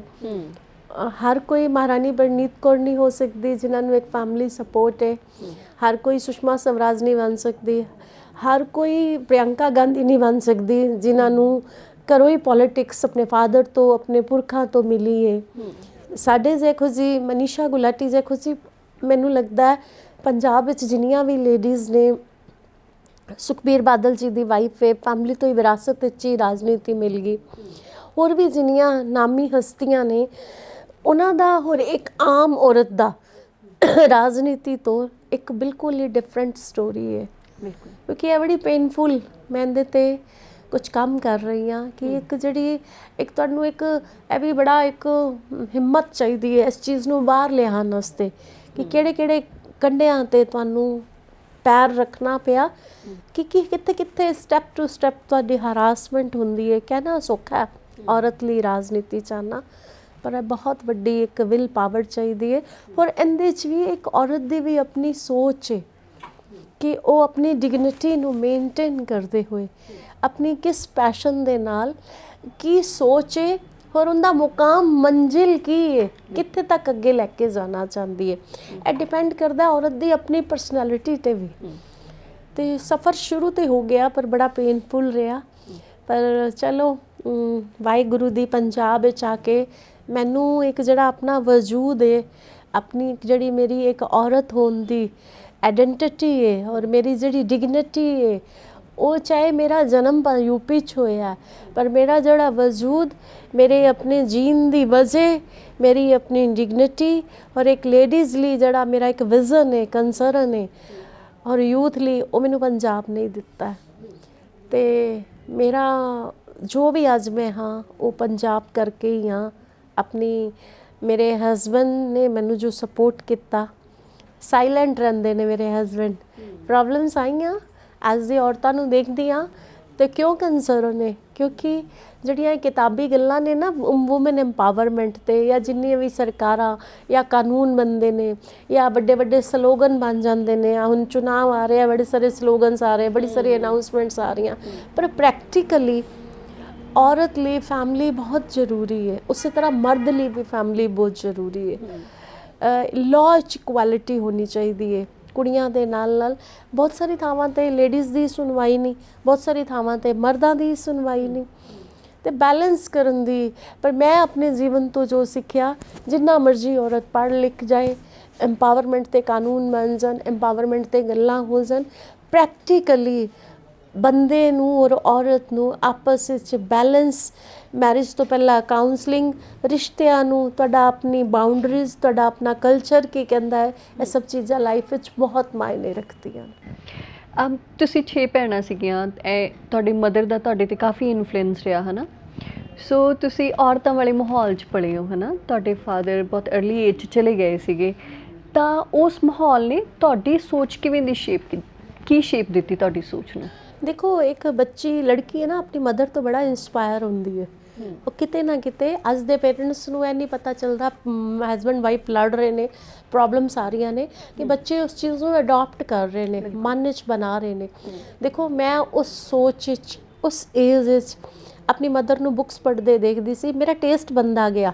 ਹਾਲਾਂਕਿ ਮੇਰੀਆਂ ਸਿਸਟਰਸ ਨਹੀਂ ਪੜ੍ਹਦੀਆਂ ਸੀ, ਮੈਂ ਹੀ ਪੜ੍ਹਦੀ ਸੀ, ਪਰ ਮੇਰਾ ਟੇਸਟ ਬਣਦਾ ਗਿਆ ਮਦਰ ਨੂੰ। ਮੈਂ ਲਿਆਂਦੀ ਵੀ ਮੈਂ ਹੀ ਸੀ ਬੁੱਕ ਆਪਣੀ ਮਦਰ ਲਈ।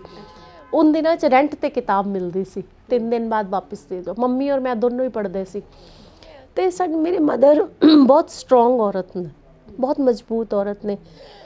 ते तुहाडे अपने घर दे ਕਲਚਰ ਤੇ ਹੀ, ਸਾਡੇ ਆਪਣੇ ਫੈਮਿਲੀ ਤੇ ਹੀ ਡਿਪੈਂਡ ਕਰਦਾ ਹੈ ਕਿ ਤੁਸੀਂ ਜ਼ਰੂਰੀ ਨਹੀਂ ਹੈ ਕਿ ਬਹੁਤ ਸਾਰੀ ਲੜਕੀਆਂ ਹੋਣ, ਔਰਤ ਉਹ ਬੱਚੀ ਉੱਥੇ ਹੀ ਜ਼ਿਆਦਾ ਬੈਟਰ ਕਰ ਸਕਦੀ ਹੈ, ਡਿਪੈਂਡ ਮਦਰ ਤੇ ਹੀ ਕਰਦਾ ਹੈ। ਮੇਰਾ ਇਹ ਮੰਨਣਾ ਹੈ ਕਿ ਲੜਕੀ ਆਪਣੇ ਘਰ ਦੇ ਮਾਹੌਲ ਤੋਂ ਔਰ ਆਪਣੀ ਮਦਰ ਤੋਂ ਬਹੁਤ ਕੁਝ ਸਿੱਖਦੀ ਹੈ, ਉਹਨੂੰ ਪ੍ਰੋਫੈਸ਼ਨਲ ਔਰ ਪਰਸਨਲ ਲਾਈਫ ਵਿੱਚ ਅੱਗੇ ਲੈ ਕੇ ਜਾਂਦੀ ਹੈ। ਤੁਹਾਡਾ ਤਾਂ ਬਹੁਤ ਛੋਟੀ ਉਮਰ ਦੇ ਵਿੱਚ ਵਿਆਹ ਹੋ ਗਿਆ ਸੀਗਾ ਤੇ ਹੁਣ ਸਰਕਾਰ ਨੇ ਵਿਆਹ ਦੀ ਉਮਰ ਲੀਗਲ ਏਜ 21 ਕਰਤੀ ਆ, ਤਾਂ ਇਸ ਫੈਸਲੇ ਨੂੰ ਤੁਸੀਂ ਕਿਵੇਂ ਦੇਖਦੇ ਹੋ? ਕਿਉਂਕਿ ਮੈਂ ਤੁਹਾਡੀ ਇੱਕ ਇੰਟਰਵਿਊ ਸੁਣ ਰਹੀ ਸੀ ਜਿਹਦੇ ਵਿੱਚ ਤੁਸੀਂ ਦੱਸ ਰਹੇ ਹੋ ਕਿ ਰਿਲੇਸ਼ਨਸ਼ਿਪਸ ਨੂੰ ਲੈ ਕੇ ਇੰਨੇ ਜ਼ਿਆਦਾ ਇਸ਼ੂਜ਼ ਆ ਰਹੇ ਨੇ ਕਿ ਇਮੈਚੁਰ ਏਜ ਦੇ ਵਿੱਚ ਬੱਚਿਆਂ ਦਾ ਵਿਆਹ ਹੋ ਜਾਂਦਾ ਹੈ, ਜਦੋਂ ਉਹਨਾਂ ਨੂੰ ਰਿਲੇਸ਼ਨਸ਼ਿਪ ਅਤੇ ਕਮਿਟਮੈਂਟ ਦਾ ਨਹੀਂ ਪਤਾ ਹੁੰਦਾ ਕਿ ਉਹ ਉਮਰ ਵਿਆਹ ਦੀ 27-28 ਸਾਲ ਹੋਣੀ ਚਾਹੀਦੀ ਹੈ, ਪਰ ਫਿਰ ਵੀ ਸਰਕਾਰ ਦੇ ਇਸ ਫੈਸਲੇ ਨੂੰ ਤੁਸੀਂ ਕਿਵੇਂ ਦੇਖਦੇ ਹੋ? ਦੇਖੋ, ਇਹ ਫੈਸਲਾ ਤਾਂ ਬਹੁਤ ਅੱਛਾ ਹੈ, ਜਲਦੀ ਹੋ ਜਾਣਾ ਚਾਹੀਦਾ ਸੀ। ਫੈਸਲਾ ਵੀ ਸਰਕਾਰ ਨੇ ਤਾਂ ਹੀ ਕੀਤਾ ਕਿ ਅੱਜ ਕੱਲ੍ਹ ਜਿਹੜੇ ਮੈਰਿਟਲ ਡਿਸਪਿਊਟ ਹੋ ਰਹੇ ਨੇ, ਜਾਂ ਬੱਚੇ ਦੇਖੋ ਮੈਰਿਟਲ ਡਿਸਪਿਊਟ ਤੋਂ ਇਲਾਵਾ ਵੀ ਰਿਲੇਸ਼ਨਸ਼ਿਪ ਵਿੱਚ ਵੀ ਜਿਹੜੇ ਲੜਕਾ ਲੜਕੀ ਨੇ, ਪਿਛਲੇ ਦਿਨੋਂ ਸਾਡੇ ਕੋਲ ਇੱਕ ਲੜਕੀ ਭੱਜ ਕੇ ਆ ਗਈ, 17.5 ਸਾਲ ਦੀ ਸੀ, ਪੇਰੈਂਟਸ ਨੇ ਜ਼ਬਰਦਸਤੀ ਵਿਆਹ ਕਰਤਾ ਹੁੰਦਾ, ਔਰ ਜਿਸ ਲੜਕੇ ਨਾਲ ਵਿਆਹ ਕੀਤਾ ਉਹ ਪਹਿਲੇ ਤੋਂ ਹੁੰਦਾ ਕੋਈ ਹੋਰ ਬॉयਫ੍ਰੈਂਡ ਸੀ, ਉਹ ਉੱਥੇ ਜਾ ਕੇ ਵੀ ਉਹਦੇ ਨਾਲ ਗੱਲ ਕਰਦੀ ਰਹੀ, ਉਹ ਭੱਜ ਕੇ ਸਾਡੇ ਕੋਲ ਆ ਗਈ, ਸਾਰੀ ਰਾਤ ਗੋਲਡਨ ਟੈਂਪਲ ਵਿੱਚ ਰਹੀ, ਗੋਲਡ ਪਾਇਆ ਹੋਇਆ ਉਹਨੇ, ਕੰਨਾਂ 'ਚ ਪਾਏ ਹੋਏ, ਤੇ ਸਾਡੇ ਕੋਲ ਉੱਥੋਂ ਗੋਲਡਨ ਟੈਂਪਲ 'ਚੋਂ ਕਿਸੇ ਗ੍ਰੰਥੀ ਨੇ ਉਹਨੂੰ ਕਿਹਾ ਕਿ ਤੂੰ ਮੈਡਮ ਕੋਲ ਜਾ, ਮੇਰਾ ਨਾਮ ਦੱਸਿਆ, ਫਿਰ ਸਾਡੇ ਕੋਲ ਆਈ। ਮੈਂ ਦੇਖ ਕੇ ਹੈਰਾਨ ਰਹਿ ਗਈ ਉਹਦਾ ਕੌਨਫੀਡੈਂਸ, ਕਹਿੰਦੀ ਮੈਂ ਜਾਣਾ ਆਪਣੇ ਬॉयਫ੍ਰੈਂਡ ਕੋਲ ਹੀ ਹੈ। ਫਿਰ ਗੋਲਡ ਪਾਇਆ ਹੋਇਆ, ਮੋਹਾਲੀ DC ਨਾਲ ਗੱਲ ਕੀਤੀ, ਈਸ਼ਾ ਕਾਲੀਆ ਜੀ ਨਾਲ, ਬਹੁਤ ਸਪੋਰਟ ਕੀਤਾ ਉਹਨਾਂ ਨੇ। ਆਪਾਂ ਫਿਰ ਪੁਲਿਸ ਨੂੰ ਬੁਲਾਇਆ, ਗੱਲ ਹੈਲਪ ਲਿੱਤੀ ਡਿਪਾਰਟਮੈਂਟ ਦੀ, ਉਹਦੇ ਪੇਰੈਂਟਸ ਨੂੰ ਇਨਫੋਰਮ ਕੀਤਾ, ਲੜਕੀ ਦੀ ਕਾਉਂਸਲਿੰਗ ਕੀਤੀ ਸਾਡੇ ਅਫਸਰਾਂ ਨੇ, ਪਰ ਉਹ ਫਿਰ ਵੀ ਟਸ ਤੋਂ ਮਸ ਨਹੀਂ ਹੋਈ। ਸ਼ਾਦੀ ਤੇ ਉਹਦੀ ਕਾਨੂੰਨਨ ਰੂਪ ਨਾਲ ਮਾਨਤਾ ਨਹੀਂ ਮਿਲੀ। ਉਹ ਇਹ ਸੁਣ ਕੇ ਹੀ ਜਦੋਂ ਆਪਾਂ ਗੱਲ ਕਰ ਰਹੇ ਸਾਂ, ਤੁਸੀਂ ਬਿਲੀਵ ਨਹੀਂ ਕਰੋਗੇ ਕਿੰਨਾ ਖੁਸ਼ ਹੋਈ ਕਿ ਮੇਰੇ ਪੇਰੈਂਟਸ ਨੇ ਜ਼ਬਰਦਸਤੀ ਵਿਆਹ ਕੀਤਾ ਹੈ, ਉਹਨੂੰ ਕਾਨੂੰਨੀ ਮਾਨਤਾ ਹੀ ਨਹੀਂ ਹੈ, ਉਹ ਮੇਰੀ ਨਲ ਹੈ ਸ਼ਾਦੀ, ਤੇ ਉਹ ਬੜੀ ਖੁਸ਼ ਹੋ ਗਈ ਕਿ ਫਾਰਗ ਹੋ ਗਈ। ਉਹਨੂੰ ਸਮਝਾ ਬੁਝਾ ਕੇ ਪੇਰੈਂਟਸ ਕੋਲ ਸਪੁਰਦ ਕੀਤਾ ਗਿਆ, ਫਿਰ ਵੀ ਉਹੀ ਕਹਿੰਦੀ ਰਹੀ ਕਿ ਮੈਂ ਆਪਣੇ ਬॉयਫ੍ਰੈਂਡ ਦੇ ਨਾਲ ਹੀ ਰਹਿਣਾ ਹੈ। ਫਿਰ ਖੈਰ ਆਪਾਂ ਉੱਥੇ ਸੋਸ਼ਲ ਸਿਕਿਉਰਿਟੀ ਵਾਲੇ ਆਫਿਸਰਸ ਨੂੰ ਇਨਫੋਰਮ ਕੀਤਾ ਕਿ ਇਹਦੀ ਕਾਉਂਸਲਿੰਗ ਕੀਤੀ ਜਾਏ, ਪੇਰੈਂਟਸ ਨੂੰ ਵੀ ਸਮਝਾਇਆ ਜਾਏ। ਦੇਖੋ, ਬੱਚੇ ਜਿਹੜੇ ਸੋਸ਼ਲ ਸਾਈਟ 'ਤੇ ਵੀ ਰਿਲੇਸ਼ਨ ਬਣਾ ਲੈਂਦੇ ਨੇ, ਉਹ ਇਹ ਏਜ, ਹੁਣ ਸਾਡੇ ਕੋਲ ਕਈ ਇਹੋ ਜਿਹੇ ਕੇਸ ਨੇ ਜਿਹੜੇ 25-25 26-26 ਸਾਲ ਦੇ ਸੋਸ਼ਲ ਸਾਈਟਾਂ 'ਤੇ ਦੋਸਤੀਆਂ ਕੀਤੀਆਂ ਹੋਈਆਂ ਨੇ, ਲਵ ਮੈਰਿਜਸ ਕਰਾ ਲਈ। ਇੱਕ ਮੈਚਿਓਰਿਟੀ ਲੈਵਲ ਵੀ ਹੋਣਾ ਚਾਹੀਦਾ, ਪਰ ਮੈਨੂੰ ਇਹ ਲੱਗਦਾ ਹੈ ਕਿ ਜਿਹੜਾ ਇੱਕ ਅੱਜ ਕੱਲ੍ਹ ਦੇ ਬੱਚਿਆਂ 'ਚ, ਸਾਡੇ ਜਿਹੜੇ ਇੰਡੀਅਨ ਬੱਚੇ ਨੇ ਨਾ, ਇਹ ਬੜੇ ਪੈਂਪਰ ਚਾਈਲਡ ਹੁੰਦੇ ਨੇ। ਵਿਦੇਸ਼ਾਂ 'ਚ ਤੇ ਪੇਰੈਂਟਸ ਬੱਚਿਆਂ ਨੂੰ 16 ਸਾਲ 17 ਸਾਲ ਦਾ ਹੁੰਦੇ ਨੇ ਤੇ ਇੰਡੀਪੈਂਡੈਂਟ ਕਰ ਦਿੰਦੇ ਨੇ, ਖੁਦ ਕਮਾਓ ਤੇ ਖੁਦ ਖਾਓ। ਸਾਡੇ ਇੰਡੀਆ 'ਚ ਕਲਚਰ ਹੀ ਨਹੀਂ ਹੈ। ਸਾਡੇ ਪੇਰੈਂਟਸ ਨੇ, ਈਵਨ ਨੋਟ ਇਨ ਪੰਜਾਬ, ਪੂਰੇ ਇੰਡੀਆ 'ਚ ਹੀ ਪੈਂਪਰ ਚਾਈਲਡ ਨੇ ਸਾਡੇ ਬੱਚੇ। ਬਾਲਿਗ ਹੁੰਦੇ ਨੇ, ਮਤਲਬ ਜਿਹੜੀ ਇੱਕ ਬਾਲਿਗ ਨਹੀਂ ਸੋਚ ਜਿਹੜੀ, ਉਹ ਕਹਿੰਦੇ ਕਿ ਜਦੋਂ ਜੌਬ ਕਰਨ ਲੱਗ ਜਾਣ, ਆਪਣੀ ਇੱਕ ਐਜੂਕੇਸ਼ਨ ਕੰਪਲੀਟ ਕਰਨ ਲੱਗ ਜਾਣ, ਕਮਾਉਣ ਲੱਗ ਜਾਣ, ਉਦੋਂ ਉਹਨਾਂ ਨੂੰ ਲੱਗਦਾ ਹੈ ਕਿ ਵੀ ਆਰ ਇੰਡੀਪੈਂਡੈਂਟ ਓਨਲੀ। ਤੇ ਇਹ ਡਿਪੈਂਡ ਕਰਦਾ ਹੈ, ਤੇ ਮੈਨੂੰ ਲੱਗਦਾ ਭਾਰਤ ਸਰਕਾਰ ਦਾ ਜਿਹੜਾ ਇਹ ਫੈਸਲਾ ਹੈ ਬਿਲਕੁਲ ਠੀਕ ਹੈ। 18 ਸਾਲ ਲੜਕੀ ਦੀ ਜਿਹੜੀ ਏਜ ਹੈ ਸ਼ਾਦੀ ਦੀ, ਨਹੀਂ, ਹਾਲੇ ਮਾਹੌਲ ਤੇ ਵੀ ਡਿਪੈਂਡ ਕਰਦਾ। ਹੁਣ ਪਿੰਡਾਂ 'ਚ ਲੋਕੀ ਕਹਿੰਦੇ ਨੇ ਕਿ ਸਾਡੀ ਲੜਕੀ 14 15 16 ਸਾਲ ਦੀ ਹੁੰਦੀ, ਪਲਾਨ ਕਰਨ ਲੱਗ ਜਾਂਦੇ ਨੇ ਕਿ ਆਪਾਂ ਬਾਹਰ ਭੇਜਣੀ ਹੈ, ਵਿਆਹ ਕਰਕੇ ਭੇਜਣੀ ਹੈ, ਤੁਸੀਂ ਆਈਲੈਟਸ ਦੇ ਬੈਂਡ ਲੈ ਕੇ ਆने ਨੇ, ਬੜੀਆਂ ਸਾਰੀਆਂ ਚੀਜ਼ਾਂ ਨੇ। ਪਰ ਠੀਕ ਹੈ, ਡਿਸੀਜ਼ਨ ਠੀਕ ਹੈ ਕਿ ਐਟਲੀਸਟ ਬੇਸਿਕ ਕੁਆਲੀਫਿਕੇਸ਼ਨ ਲੜਕੀ ਦੀ ਪੂਰੀ ਹੋ ਜਾਏ, ਜਿਹੜੀ ਗ੍ਰੈਜੂਏਸ਼ਨ ਕੰਪਲੀਟ ਹੋ ਜਾਏ, ਉਸ ਤੋਂ ਬਾਅਦ ਫਿਰ ਫੈਮਿਲੀ ਡਿਸਾਈਡ ਕਰੇ, ਇੰਡੀਪੈਂਡੈਂਟ ਬਣਾਏ ਲੜਕੀ ਨੂੰ, ਫਿਰ ਸ਼ਾਦੀ ਪਰ ਉਹ ਸੋਚੇ। ਬਿਲਕੁਲ। ਵੂਮਨ ਕਮਿਸ਼ਨ ਹੈ ਕਿ ਬੱਚਿਆਂ ਦੀ ਤੇ ਔਰਤਾਂ ਦੀ ਸਿਕਿਉਰਿਟੀ ਅਤੇ ਸੇਫਟੀ ਦੇ ਲਈ, ਵੈਲਫੇਅਰ ਦੇ ਲਈ ਇੱਕ ਕਮਿਸ਼ਨ ਬਣਾਇਆ ਗਿਆ ਸੀਗਾ, ਪਰ ਹਾਲੇ ਵੀ ਬਹੁਤ ਸਾਰੀ ਉਹ ਆਡੀਅנס ਜਾਂ ਹਾਲੇ ਵੀ ਬਹੁਤ ਸਾਰੀਆਂ ਔਰਤਾਂ ਦਾ ਇੱਕ ਵਰਗ ਹੈ ਪਿੰਡਾਂ ਦੇ ਵਿੱਚ ਜਿਨ੍ਹਾਂ ਨੂੰ ਵੂਮਨ ਪਤਾ ਹੀ ਨਹੀਂ ਹੈ ਕਿ ਵੂਮਨ ਕਮਿਸ਼ਨ ਉਹਨਾਂ ਦੇ ਲਈ ਬਣਿਆ ਹੋਇਆ, ਉਹ ਉਹਨਾਂ ਦੇ ਲਈ ਕੰਮ ਕਰਦਾ ਆ। ਅਤੇ ਜੇ ਮੈਂ ਕਹਾਂ ਕਿ ਸਿੰਪਲ ਟੈਕਨੀਕਲ ਲੈਂਗੁਏਜ ਦੇ ਵਿੱਚ ਨਾ ਜਾ ਕੇ ਆਪਾਂ ਬਿਲਕੁਲ ਸਰਲ ਭਾਸ਼ਾ ਦੇ ਵਿੱਚ ਉਹਨਾਂ ਨੂੰ ਸਮਝਾਉਣਾ ਹੋਵੇ ਕਿ ਵੂਮਨ ਕਮਿਸ਼ਨ ਹੈ ਕੀ ਆ ਅਤੇ ਉਹ ਕਿਹੜੇ ਕੰਮ ਕਰਦਾ, ਜਾਂ ਫਿਰ ਕਿਹੜੇ ਮਾਮਲਿਆਂ ਦੇ ਵਿੱਚ ਤੁਹਾਡੀ ਉਹ ਸਹਾਇਤਾ ਕਰ ਸਕਦਾ ਆ। ਦੇਖੋ, ਸਾਡਾ ਇਹ ਵੂਮਨ ਕਮਿਸ਼ਨ 94 ਵਿੱਚ ਬਣਿਆ ਸੀ, ਫਿਰ ਇਹ ਬੰਦ ਕਰ ਦਿੱਤਾ ਗਿਆ, ਫਿਰ 98 ਵਿੱਚ ਦੁਬਾਰਾ ਤੋਂ ਇਹਨੂੰ ਬਣਾਇਆ ਗਿਆ। 98 ਦਾ ਬਣਿਆ ਹੋਇਆ, ਪਰ ਹਾਲੇ ਵੀ ਜਦੋਂ ਮੈਂ ਜੁਆਇਨ ਕੀਤਾ 2018 ਵਿੱਚ, 50% ਲੋਕਾਂ ਨੂੰ ਵੀ ਇਹਦੇ ਬਾਰੇ 'ਚ ਨਹੀਂ ਪਤਾ ਸੀ। ਜੋ ਮੈਂ ਮਹਿਸੂਸ ਕੀਤਾ ਕਿ ਵੂਮਨ ਕਮਿਸ਼ਨ ਇੱਕ ਸਰਕਾਰ ਦੀ ਇਹੋ ਜਿਹੀ ਬਾਡੀ ਹੈ ਜਿਹਦੇ ਕੋਲ ਸਿਵਲ ਕੋਰਟ ਦੀਆਂ ਹੀ ਪਾਵਰਾਂ ਨੇ। ਜਿਹੜੇ ਲੋਕ ਕੋਰਟਾਂ 'ਚ ਨਹੀਂ ਪਹੁੰਚ ਸਕਦੇ, ਜਿਨ੍ਹਾਂ ਦੇ ਘਰਾਂ 'ਚ ਬੱਚਿਆਂ ਨਾਲ ਜ਼ੋਰ ਜ਼ਬਰਦਸਤੀ ਸ਼ਾਦੀ ਕਰ ਦਿੱਤੀ ਜਾਂਦੀ ਹੈ, ਜਾਂ ਮੈਰਿਟਲ ਡਿਸਪਿਊਟ ਹੁੰਦੇ ਨੇ, ਹਸਬੈਂਡ ਵਾਈਫ 'ਚ ਨਹੀਂ ਬਣ ਪਾਉਂਦੀ, ਮਾਂ ਪਿਓ 'ਚ ਝਗੜੇ ਹੋ ਰਹੇ ਨੇ, ਇੱਦਾਂ ਦੇ ਕੇਸ, ਜਾਂ ਕਿਸੇ ਦੇ ਨਾਲ ਧੱਕਾ ਕਰ ਰਹੀ ਹੈ, ਪੁਲਿਸ ਧੱਕਾ ਕਰ ਰਹੀ ਹੈ, ਜਾਂ ਕੋਈ ਧੱਕਾਸ਼ਾਹੀ ਕਰ ਰਿਹਾ, ਇਨਸਾਫ ਨਹੀਂ ਮਿਲ ਪਾ ਰਿਹਾ, ਸਾਡੇ ਕੋਲ ਵੀ ਸਿਵਲ ਕੋਰਟ ਦੀ ਪਾਵਰਾਂ ਨੇ, ਅਬ ਉਹ ਸਾਡੇ ਕੋਲ ਆ ਸਕਦੇ ਨੇ। ਤੇ 2018 ਤੋਂ ਬਾਅਦ ਸਾਨੂੰ ਦੇਖੋ, ਕੋਈ ਵੀ ਨਵੀਂ ਬਾਡੀ ਨੂੰ ਤੇ ਜੁਆਇਨ ਕਰਦਾ 6 ਮਹੀਨੇ ਤੇ ਸਿਸਟਮ ਨੂੰ ਸਮਝਣ ਵਿੱਚ ਹੀ ਲੱਗ ਜਾਂਦੇ, ਤੇ ਬੜੀ ਸਾਰੀ ਅਵੇਅਰਨੈਸ ਦੀ ਜ਼ਰੂਰਤ ਹੈ। ਪਰ ਮੈਨੂੰ ਲੱਗਦਾ ਬਹੁਤ ਹੱਦ ਤੱਕ ਮੀਡੀਆ ਦੇ ਸਪੋਰਟ ਨਾਲ, ਤੁਹਾਡੇ ਜਿਹੇ ਕੁਝ ਲੋਕਾਂ ਦੇ ਸਪੋਰਟ ਨਾਲ ਅਵੇਅਰਨੈਸ ਆਲਰੇਡੀ ਹੋ ਚੁੱਕੀ ਹੈ, ਕਿਉਂਕਿ ਹੁਣ ਅੱਜ ਮੀਡੀਆ ਵੀ ਐਡਵਾਈਸ ਕਰਦੀ ਹੈ, ਪੰਜਾਬ ਵਿੱਚ ਜਗ੍ਹਾ ਜਗ੍ਹਾ ਤੇ ਲੋਕੀ ਦੱਸਦੇ ਨੇ। ਪਰ ਫਿਰ ਵੀ ਸਾਡੀ ਇੱਕ ਹੀ ਉਹ ਕੋਸ਼ਿਸ਼ ਜਾਰੀ ਹੈ ਕਿ ਆਪਾਂ ਵੱਧ ਤੋਂ ਵੱਧ ਲੋਕਾਂ ਤੱਕ ਪਹੁੰਚ ਸਕੀਏ। ਜਿਹੜੇ ਲੋਕ ਕੋਰਟ ਕਚਹਿਰੀਆਂ 'ਚ ਨਹੀਂ ਪਹੁੰਚ ਪਾਉਂਦੇ, ਜਾਂ ਉਹਨਾਂ ਦੀ ਸੁਣਵਾਈ ਨਹੀਂ ਹੋ ਪਾਉਂਦੀ, ਜਾਂ ਇੰਨੇ ਸਮਰਥ ਹੀ ਨਹੀਂ ਹੁੰਦੇ, ਤੇ ਸਾਡੇ ਇੱਥੇ ਉਹਨਾਂ ਨੂੰ, ਸਾਡੀ ਇਹੋ ਕੋਸ਼ਿਸ਼ ਹੁੰਦੀ ਹੈ ਕਿ ਜਲਦ ਤੋਂ ਜਲਦ ਇਨਸਾਫ ਦਿਵਾਇਆ ਜਾਏ। ਤੁਹਾਡੀ ਟੀਮ ਨਾਲ ਮੈਂ ਗੱਲ ਕਰ ਰਹੀ ਸੀ, ਉਹ ਦੱਸਦੇ ਸੀ ਕਿ ਅਸੀਂ ਰੋਜ਼ਾਨਾ ਦੀਆਂ 1000 ਦੇ ਕਰੀਬ ਕਾਲਾਂ ਨੇ ਜਿਹੜੀਆਂ ਸਾਨੂੰ ਆਉਂਦੀਆਂ ਨੇ, ਅਸੀਂ ਉਹ ਸੁਣਦੇ ਹਾਂ। ਸੋਸ਼ਲ ਮੀਡੀਆ 'ਤੇ ਜਿਹੜੇ ਲੋਕੀ ਲਿਖਦੇ ਨੇ ਤੁਹਾਨੂੰ, ਉਹ ਅਲੱਗ ਨੇਗੇ, ਹੈ ਨਾ।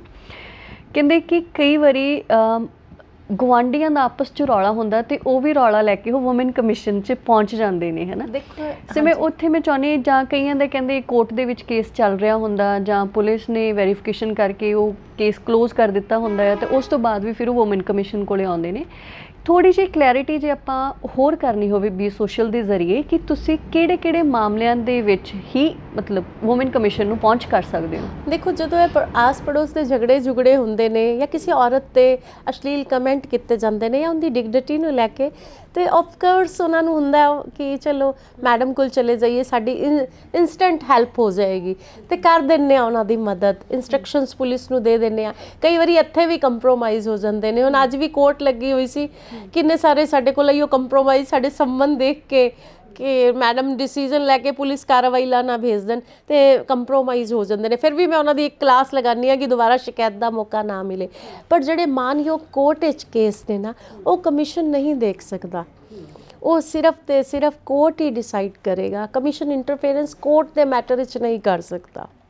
ਇਹ ਮੈਂ ਤੁਹਾਡੇ ਰਾਹੀਂ ਵੀ ਇੱਕ ਮੈਸੇਜ ਦੇਣਾ ਚਾਹੁੰਦੀ ਹਾਂ। ਬੜੀ ਸਾਰੀਆਂ ਬੱਚੀਆਂ, ਬੜੇ ਸਾਡੇ ਮੇਲ ਕੋਰਟਾਂ 'ਚ ਜੂਝ ਰਹੇ ਨੇ, ਤੇ ਮੈਂ appeal time to time Bharat ਸਰਕਾਰ ਨੂੰ ਵੀ ਕਰਦੀ ਰਹਿੰਦੀ ਹਾਂ ਕਿ ਫਾਸਟ ਟਰੈਕ ਕੋਰਟ ਔਰਤਾਂ ਤੋਂ ਰਿਲੇਟਿਡ ਮਾਮਲਿਆਂ ਦੀ ਬਣਾ ਦਿੱਤੀਆਂ ਜਾਣ, ਜਿੰਦੇ ਨਾਲ ਸਾਲਾਂ ਦੇ ਜਿਹੜੇ ਕੋਰਟਾਂ 'ਚ ਕੇਸ ਪੈਂਡਿੰਗ ਪਏ ਨੇ, ਜਿੰਦੇ 'ਚ ਕਮਿਸ਼ਨ ਵੀ ਹਸਤਸ਼ੇਪ ਨਹੀਂ ਕਰ ਸਕਦਾ, ਉਹਨਾਂ 'ਚ ਜਲਦੀ ਡਿਸੀਜ਼ਨ ਹੋ ਜਾਣ, ਤੇ ਸਾਡੀਆਂ ਜਿੰਨੀਆਂ ਵੀ ਸਿਸਟਰਸ ਨੇ ਜਾਂ ਬ੍ਰਦਰਸ ਨੇ, ਉਹਨਾਂ ਨੂੰ ਵੀ ਰਾਹਤ ਮਿਲੇ, ਉਹ ਵੀ ਮੂਵ ਔਨ ਕਰ ਸਕਣ। ਵੂਮਨ ਕਮਿਸ਼ਨ ਕੀ ਸਿਰਫ ਔਰਤਾਂ ਲਈ ਹੈ? ਦੇਖੋ, ਹੈ ਤੇ ਔਰਤਾਂ ਲਈ, ਪਰ ਇਹ ਦੇਖੋ, ਜਿਹੜੇ ਮੈਂ ਇਸ ਸੀਟ ਤੇ ਬਹਿ ਕੇ, ਜੇ ਕੋਈ ਔਰਤ ਸ਼ਿਕਾਇਤ ਲੈ ਕੇ ਆ ਰਹੀ ਹੈ, ਔਰ ਜੇ ਬੰਦਾ ਸਹੀ ਹੈ ਤੇ ਸਹੀ ਹੈ, ਤੁਸੀਂ ਇਹ ਕਾਨੂੰਨ ਦੀ ਸੀਟ ਤੇ ਬੈਠ ਕੇ, ਕਮਿਸ਼ਨ ਦਾ ਮਤਲਬ ਹੈ ਕਿ ਤੁਸੀਂ ਜਸਟਿਸ ਦੇਣ ਲਈ ਬੈਠੇ ਹੋਏ ਹੋ, ਤੇ ਮੈਂ ਕਿਵੇਂ, ਜੇ ਔਰਤ ਗਲਤ ਹੈ ਤੇ ਉਹਨੂੰ ਕਿਵੇਂ ਕਹਿਦਾ ਕਿ ਤੂੰ ਸਹੀ ਹੈ? ਨਹੀਂ ਕਰ ਸਕਦੀ ਮੈਂ। ਇਹ ਆਪਣੀ ਤੁਹਾਡੀ ਪਰਸਨੈਲਿਟੀ 'ਤੇ ਵੀ ਡਿਪੈਂਡ ਕਰਦਾ ਹੈ ਕਿ ਵੂਮਨ ਕਮਿਸ਼ਨ ਦੀ ਬਾਡੀ ਨੂੰ ਤੁਸੀਂ ਆਪਣੀ ਡਿਗਨਿਟੀ ਨੂੰ ਵੀ ਕਿਵੇਂ ਮੇਨਟੇਨ ਰੱਖ ਰਹੇ ਹੋ। ਤੇ ਬਹੁਤ ਸਾਰੇ ਇਹੋ ਜਿਹੇ ਵੀ ਮਰਦ ਹੁੰਦੇ ਨੇ ਜਿਹੜੇ ਸਹੀ ਨੇ। ਅੱਜ ਵੀ 2 ਫੈਸਲੇ ਇੱਦਾਂ ਦੇ ਦਿੱਤੇ, ਸਮਝਾਇਆ, ਕਾਉਂਸਲਿੰਗ ਕੀਤੀ ਕਿ ਮੁੰਡਾ ਸਹੀ ਹੈ ਤੇ ਸਹੀ। ਪਰ ਇੱਕ ਹੈ, ਮੇਰੀ ਇਹ ਵਿਸ਼ ਹੈ ਕਿ ਲਾਅ 'ਚ ਇਕੁਐਲਿਟੀ ਹੋਣੀ ਚਾਹੀਦੀ ਹੈ। ਬਹੁਤ ਸਾਰੀ ਥਾਵਾਂ 'ਤੇ ਕਈ ਵਾਰੀ ਥਾਣਿਆਂ 'ਚ ਵੀ ਮਰਦਾਂ ਦੀ ਸੁਣਵਾਈ ਨਹੀਂ ਹੁੰਦੀ, ਜੋ ਮੈਂ ਫੇਸ ਕੀਤਾ ਹੈ। ਅਲਟੀਮੇਟਲੀ ਉਹ ਵੀ ਤਾਂ ਇੱਕ ਔਰਤ ਦੇ ਦੁਆਰਾ ਹੀ ਜੰਮੇ ਹੋਏ ਨੇ, ਉਹਨਾਂ ਦੇ ਪਿੱਛੇ ਵੀ ਤਾਂ ਇੱਕ ਮਾਂ ਭੈਣ ਕੋਈ ਹੈ, ਔਰਤ ਹੀ ਹੈ ਨਾ, ਉੱਪਰੋਂ ਥੋੜਾ ਟਪਕ ਪਏ ਨੇ। ਤੇ ਉਹਨਾਂ ਲਈ ਵੀ ਭਾਰਤ ਸਰਕਾਰ ਨੂੰ ਚਾਹੀਦਾ ਹੈ ਕਿ ਇਹੋ ਜਿਹੀ ਕੋਈ ਨਾ ਕੋਈ ਬਾਡੀ ਜ਼ਰੂਰ ਲੈ ਕੇ ਆਏ, ਜਿੱਥੇ ਬੰਦਿਆਂ ਦੀ ਵੀ ਸੁਣਵਾਈ ਹੋਵੇ। ਮਨੀਸ਼ਾ ਗੁਲਾਟੀ ਨੇ ਹਮੇਸ਼ਾ ਤੋਂ ਇਸ ਕੁਰਸੀ ਤੇ ਨਹੀਂ ਬੈਠੇ ਰਹਿ ਜਾਣਾ, ਤੇ ਮੈਂ ਤੇ ਜਦ ਤੱਕ ਹਾਂ, ਮੈਂ ਸਹੀ ਦਾ ਔਰ ਸੱਚ ਦਾ ਸਾਥ ਦੇਣੀ ਆ, ਪਰ ਹੋਣਾ ਚਾਹੀਦਾ ਹੈ ਕਿ ਇਕੁਐਲਿਟੀ ਆਫ ਲਾਅ ਜ਼ਰੂਰ ਹੋਣਾ ਚਾਹੀਦਾ। ਤੁਹਾਡੇ ਲਈ ਇਹ ਅਹੁਦਾ ਕੀ ਮਾਇਨੇ ਰੱਖਦਾ ਹੈ? ਤੁਸੀਂ ਇਹਨੂੰ ਸਿਰਫ ਇੱਕ ਜੌਬ ਦੀ ਤਰ੍ਹਾਂ ਕਰ ਰਹੇ ਹੋ, ਜਾਂ ਕਿਤੇ ਨਾ ਕਿਤੇ ਇੱਕ ਇਮੋਸ਼ਨਲ ਐਸਪੈਕਟ ਵੀ ਜੁੜਿਆ ਹੋਇਆ? ਕਿਉਂਕਿ ਤੁਹਾਡੀ ਜੋ ਪਿਛਲੀ ਜਰਨੀ ਰਹੀ ਹੋਈ ਆ, ਹੈ ਨਾ, ਉੱਥੇ ਤੁਹਾਨੂੰ ਲੱਗਿਆ ਕਿ ਹਾਂ, ਸਾਡੇ ਲਈ ਕਿਸੇ ਨੂੰ ਖੜਨਾ ਚਾਹੀਦਾ ਸੀ, ਜਾਂ ਆਪਣੇ ਆਪ ਲਈ ਬੋਲਣਾ ਚਾਹੀਦਾ ਸੀ, ਜਾਂ ਔਰਤਾਂ ਨੂੰ ਆ ਜਿਹੜਾ ਉਹ ਆਪਣੀ ਡਿਗਨਿਟੀ ਜਾਂ ਫਿਰ ਆਪਣੀ ਆਈਡੈਂਟੀਟੀ ਮੇਨਟੇਨ ਕਰਨ ਦੇ ਲਈ ਜ਼ਿਆਦਾ ਸਟਰਗਲ ਕਰਨਾ ਪੈਂਦਾ ਹੈ, ਜ਼ਿਆਦਾ ਇਮਤਿਹਾਨ ਦੇਣੇ ਪੈਂਦੇ ਨੇਗੇ। ਸੋ ਇਹ ਅਹੁਦਾ ਤੁਹਾਡੇ ਲਈ ਕੀ ਮਾਇਨੇ ਰੱਖਦਾ ਹੈ? ਦੇਖੋ, ਇਹ ਡਿਪੈਂਡ ਕਰਦਾ ਅਹੁਦੇ 'ਤੇ ਬਹੁਤ ਸਾਰੀ ਲੇਡੀਜ਼ ਆ ਕੇ ਬੈਠ ਜਾਂਦੀਆਂ ਨੇ, ਬਹੁਤ ਸਾਰੇ ਲੋਕਾਂ ਨੂੰ ਇਹੋ ਜਿਹੇ ਚਾਹੇ ਮੇਲ ਹੋਏ ਫੀਮੇਲ ਅਹੁਦੇ ਮਿਲਦੇ ਰਹਿੰਦੇ ਨੇ। ਡਿਪੈਂਡ ਕਰਦਾ ਕਿ ਤੁਸੀਂ ਆਪਣੀ ਇਮੋਸ਼ਨਸ ਨਾਲ ਰਿਲੇਟ ਕਰਕੇ ਕਿੰਨਾ ਕੁ ਜਸਟੀਫਾਈ ਕਰ ਰਹੇ ਹੋ। ਮੇਰਾ ਇੱਕ ਵਿਜ਼ਨ ਹੈ ਕਿ ਮੈਂ ਇਸ ਚੇਅਰ 'ਤੇ ਬੈਠ ਕੇ ਔਰ ਆਪਣੀ ਇੱਕ ਪਰਸਨੈਲਿਟੀ ਨੂੰ ਦੇਖ ਕੇ, ਬੀਇੰਗ ਏ ਵਿਮਨ ਨੂੰ ਦੇਖਦੇ ਹੋਏ, ਔਰ ਕੀ ਐਕਚੁਅਲ ਵਿੱਚ ਔਰਤ ਦੇ ਜੀਵਨ ਦਾ ਸਫ਼ਰ ਹੈ, ਕਿੰਨੇ ਫੇਜ਼ ਆਉਂਦੇ ਨੇ ਔਰਤ ਦੀ ਜੀਵਨ ਵਿੱਚ, ਔਰ ਉਸ ਫੇਜ਼ ਵਿੱਚ ਉਹ ਕਿੰਨਾ ਸਫ਼ਰ ਕਰਦੀ ਹੈ, ਕਿੰਨਾ ਮੇਲ ਸਫ਼ਰ ਕਰਦਾ ਹੈ। ਇੱਕ ਬੜਾ ਵੱਡਾ ਰਿਊਮਰ ਹੈ ਕਿ ਮੈਨ ਜਿਹੜੇ ਹੁੰਦੇ ਨੇ ਉਹ ਇਮੋਸ਼ਨ ਲੈਸ ਹੁੰਦੇ ਨੇ, ਐਦਾਂ ਨਹੀਂ ਹੈ। ਤਾਂ ਉਹ ਫੇਜ਼ ਜੋ ਮੈਂ ਮਹਿਸੂਸ ਕੀਤਾ, ਮੇਰਾ ਇਹੋ ਵਿਜ਼ਨ ਹੈ। ਮੇਰਾ ਵਿਜ਼ਨ ਹੈ ਕਿ ਔਰਤ ਦਾ ਇੱਕ ਆਪਣੀ ਡਿਗਨਿਟੀ ਔਰ ਉਹਦੀ ਆਈਡੈਂਟੀਟੀ। ਫੈਮਿਨਿਜ਼ਮ ਤੇ ਗੱਲਾਂ ਕੀਤੀਆਂ ਜਾਂਦੀਆਂ ਨੇ, ਫੈਮਿਨਿਜ਼ਮ ਮੇਰੇ ਮਾਇਨੇ 'ਚ ਇਹੋ ਹੀ ਹੈ ਕਿ ਸਮਾਨਤਾ ਦਾ ਅਧਿਕਾਰ ਕਾਨੂੰਨ ਵਿੱਚ ਮਿਲਣਾ ਚਾਹੀਦਾ। ਜਿਸ ਦਿਨ ਇਹ ਹੋ ਗਿਆ ਉਸ ਦਿਨ ਫੈਮਿਨਿਜ਼ਮ ਜਿਹੋ ਜਿਹਾ ਸ਼ਬਦ ਹੀ ਨਹੀਂ ਰਹਿ ਜਾਏਗਾ। ਕਿ ਕਦੇ ਤੁਹਾਨੂੰ ਕਿਸੇ ਨੇ ਫੈਮਿਨਿਸਟ ਕਿਹਾ? ਡਿਪੈਂਡ ਕਰਦਾ ਹੈ। ਮੈਨੂੰ ਕਹਿਣ ਵਾਲੇ ਬਹੁਤ ਸਾਰੇ ਲੋਕ, ਸਾਡੇ ਨਾ ਇੱਕ ਸਮਾਜ ਦੀ ਇੱਕ ਰੀਤ ਬਣੀ ਹੋਈ ਹੈ, ਸਾਡੇ ਕੋਲ ਇੱਕ ਜਣਾ ਕੰਪਲੇਂਟ ਲੈ ਕੇ ਆਉਂਦਾ ਤੇ ਜਸਟਿਸ ਤੇ ਇੱਕੋ ਨੂੰ ਹੀ ਮਿਲਣਾ, ਜਿਹੜਾ ਇੱਕ ਨੂੰ ਨਹੀਂ ਮਿਲਦਾ ਉਹ ਲੋਕੀ ਜਜਮੈਂਟਲ ਹੋ ਜਾਂਦੇ ਨੇ, ਜਾਂ ਫਿਰ ਉਹਨਾਂ ਦੇ ਪਾਸਟ ਦੇ ਐਕਸਪੀਰੀਅੰਸ ਇੱਦਾਂ ਦੇ ਹੁੰਦੇ ਨੇ ਕਿ ਉਹਨਾਂ ਨੂੰ ਜਜਮੈਂਟਲ ਹੋਣ 'ਤੇ ਮਜਬੂਰ ਕਰ ਦਿੰਦਾ। ਫੈਮਿਨਿਸਟ ਮੇਰੀ ਨਜ਼ਰ ਵਿੱਚ ਕੁਝ ਫੈਮਿਨਿਸਟ ਨਹੀਂ ਹੈ। ਤੁਸੀਂ ਆਪਣੀ ਆਈਡੈਂਟੀਟੀ, ਆਪਣੀ ਸੈਲਫ ਰਿਸਪੈਕਟ ਲਈ ਆਪਣੇ ਆਪ ਨਾਲ ਪਿਆਰ ਕਰੋ, ਔਰਤ ਨਾਲ ਪਿਆਰ ਕਰੇ, ਕੁਝ ਫੈਮਿਨਿਸਟ ਨਹੀਂ। ਡੋਮੈਸਟਿਕ ਵਾਇਲੈਂਸ ਜਾਂ ਫਿਰ ਵਿਆਹ ਦਾ ਕੋਈ issue, Eve teasing, rape cases ਤੋਂ ਇਲਾਵਾ ਹੋਰ ਕਿਹੜੇ ਇਸ ਟਾਈਮ ਉਹ ਲੁਕੇ ਹੋਏ ਮਸਲੇ ਨੇ ਜਿਹੜੇ ਕਿ ਜਨਤਕ ਨਹੀਂ ਹੁੰਦੇ, ਜਾਂ ਸਾਨੂੰ ਮੈਂ ਉਸ ਸਿਚੁਏਸ਼ਨ ਦੇ ਵਿੱਚ ਨਹੀਂ ਹਾਂ, ਮੈਨੂੰ ਨਹੀਂ ਪਤਾ ਹੈਗਾ, ਪਰ ਅੱਜ ਦੀ ਔਰਤ ਜਾਂ ਸਾਡੇ ਪੰਜਾਬ ਦੀਆਂ ਔਰਤਾਂ ਹੋਰ ਕਿਹੜੇ ਮਸਲੇ ਨੇ ਜਿਨ੍ਹਾਂ ਦੇ ਨਾਲ ਉਹ ਇਸ ਟਾਈਮ ਜੂਝ ਰਹੀਆਂ ਨੇ ਤੇ ਉਹ ਕੇਸ ਤੁਹਾਡੇ ਕੋਲੇ ਆਉਂਦੇ ਨੇ? ਦੇਖੋ, ਇਸ ਟਾਈਮ ਸਭ ਤੋਂ ਜਿਹੜੀ ਜ਼ਿਆਦਾ ਇਸ ਟਾਈਮ ਸੋਸ਼ਲ ਸਾਈਟਾਂ 'ਤੇ ਲੜਕੀਆਂ ਦੇ ਨਾਲ ਜਿਹੜੇ ਉਸ ਮੁੰਡਿਆਂ ਨਾਲ ਸੰਬੰਧ ਬਣਾ ਲੈਂਦੀਆਂ ਨੇ, ਫਿਰ ਮਿਊਚੁਅਲ ਕੰਸਰਟ ਨਾਲ ਰਿਲੇਸ਼ਨਸ਼ਿਪ ਬਣਾ ਲੈਣੀ, ਫਿਰ ਬਾਅਦ ਵਿੱਚ ਕਹਿ ਦੇਣਾ ਤੂੰ ਮੇਰਾ ਰੇਪ ਕੀਤਾ ਜਾਂ ਝਾਂਸਾ ਦਿੱਤਾ, ਇੱਦਾਂ ਦੇ ਬਹੁਤ ਸਾਰੇ ਇਸ਼ੂਜ਼ ਨੇ ਜਿਸ ਦੇ 'ਚ ਕਈ ਵਾਰੀ ਸਾਨੂੰ ਵੀ ਬੜੀ ਮੁਸ਼ਕਿਲ ਆਉਂਦੀ ਹੈ, ਕਿਉਂਕਿ ਇੱਕ ਮਿਊਚੁਅਲ ਕੰਸੈਂਟ ਨਾਲ ਰਿਲੇਸ਼ਨ ਬਣਾ ਕੇ ਸਿਰਫ ਇੱਕ ਨੂੰ ਹੀ ਦੋਸ਼ੀ ਕਰਾਰ ਦੇਣਾ ਮੈਂ ਗਲਤ ਸਮਝਦੀ ਹਾਂ। ਕਿਉਂਕਿ ਦੂਸਰਾ, ਬਹੁਤ ਸਾਰੀ ਇਹੋ ਜਿਹੀ ਆਫੀਸ਼ੀਅਲ ਜਗ੍ਹਾਵਾਂ 'ਤੇ ਔਰਤਾਂ ਦੇ ਨਾਲ ਮਿਸਬਿਹੇਵ ਕੀਤਾ ਜਾਂਦਾ ਹੈ, ਇੱਕ ਸਮਾਜ ਦੀ ਔਰ ਆਪਣੀ ਇੱਜ਼ਤ ਦੇ ਡਰ ਤੋਂ ਕਿ ਮੇਰੀ ਜੌਬ ਨਾ ਚਲੀ ਜਾਏ, ਕੁੜੀਆਂ ਅੱਗੇ ਆ ਕੇ ਆਵਾਜ਼ ਹੀ ਨਹੀਂ ਚੁੱਕਣੀਆਂ ਚਾਹੁੰਦੀਆਂ। ਇਹੋ ਜਿਹੇ ਬਹੁਤ ਸਾਰੇ ਦਬੇ ਹੋਏ ਕੇਸ ਨੇ। ਬਹੁਤ ਸਾਰੇ ਘਰਾਂ 'ਚ ਹਰਾਸਮੈਂਟ ਹੁੰਦੀ ਹੈ ਫੈਮਿਲੀ ਮੈਂਬਰਸ ਦੁਆਰਾ, ਔਰਤ ਚੁੱਪ ਰਹਿ ਜਾਂਦੀ ਹੈ ਕਿ ਹਾਏ ਮੇਰੇ ਘਰ ਦੀ ਇੱਜ਼ਤ, ਮੇਰਾ ਘਰ ਨਾ ਟੁੱਟ ਜਾਵੇ, ਮਾਪਿਓ ਨੂੰ ਵੀ ਨਹੀਂ ਦੱਸਦੀ, ਕਿੰਨੇ ਸਾਲ ਔਰਤ ਹਰਾਸਮੈਂਟ ਵਿੱਚ ਹੀ ਲੰਘਾ ਦਿੰਦੀ ਹੈ। ਤੇ ਇਹੋ ਜਿਹੇ ਬਹੁਤ ਸਾਰੇ, ਹਾਲੇ ਬਹੁਤ ਹੀ ਚੀਜ਼ਾਂ 'ਤੇ ਡਿਫਰੈਂਟ ਕੇਸ ਦਬੀ ਆਵਾਜ਼ ਵਿੱਚ ਔਰਤਾਂ ਚੁੱਪ ਕਰਕੇ ਬੈਠੀਆਂ ਹੋਈਆਂ।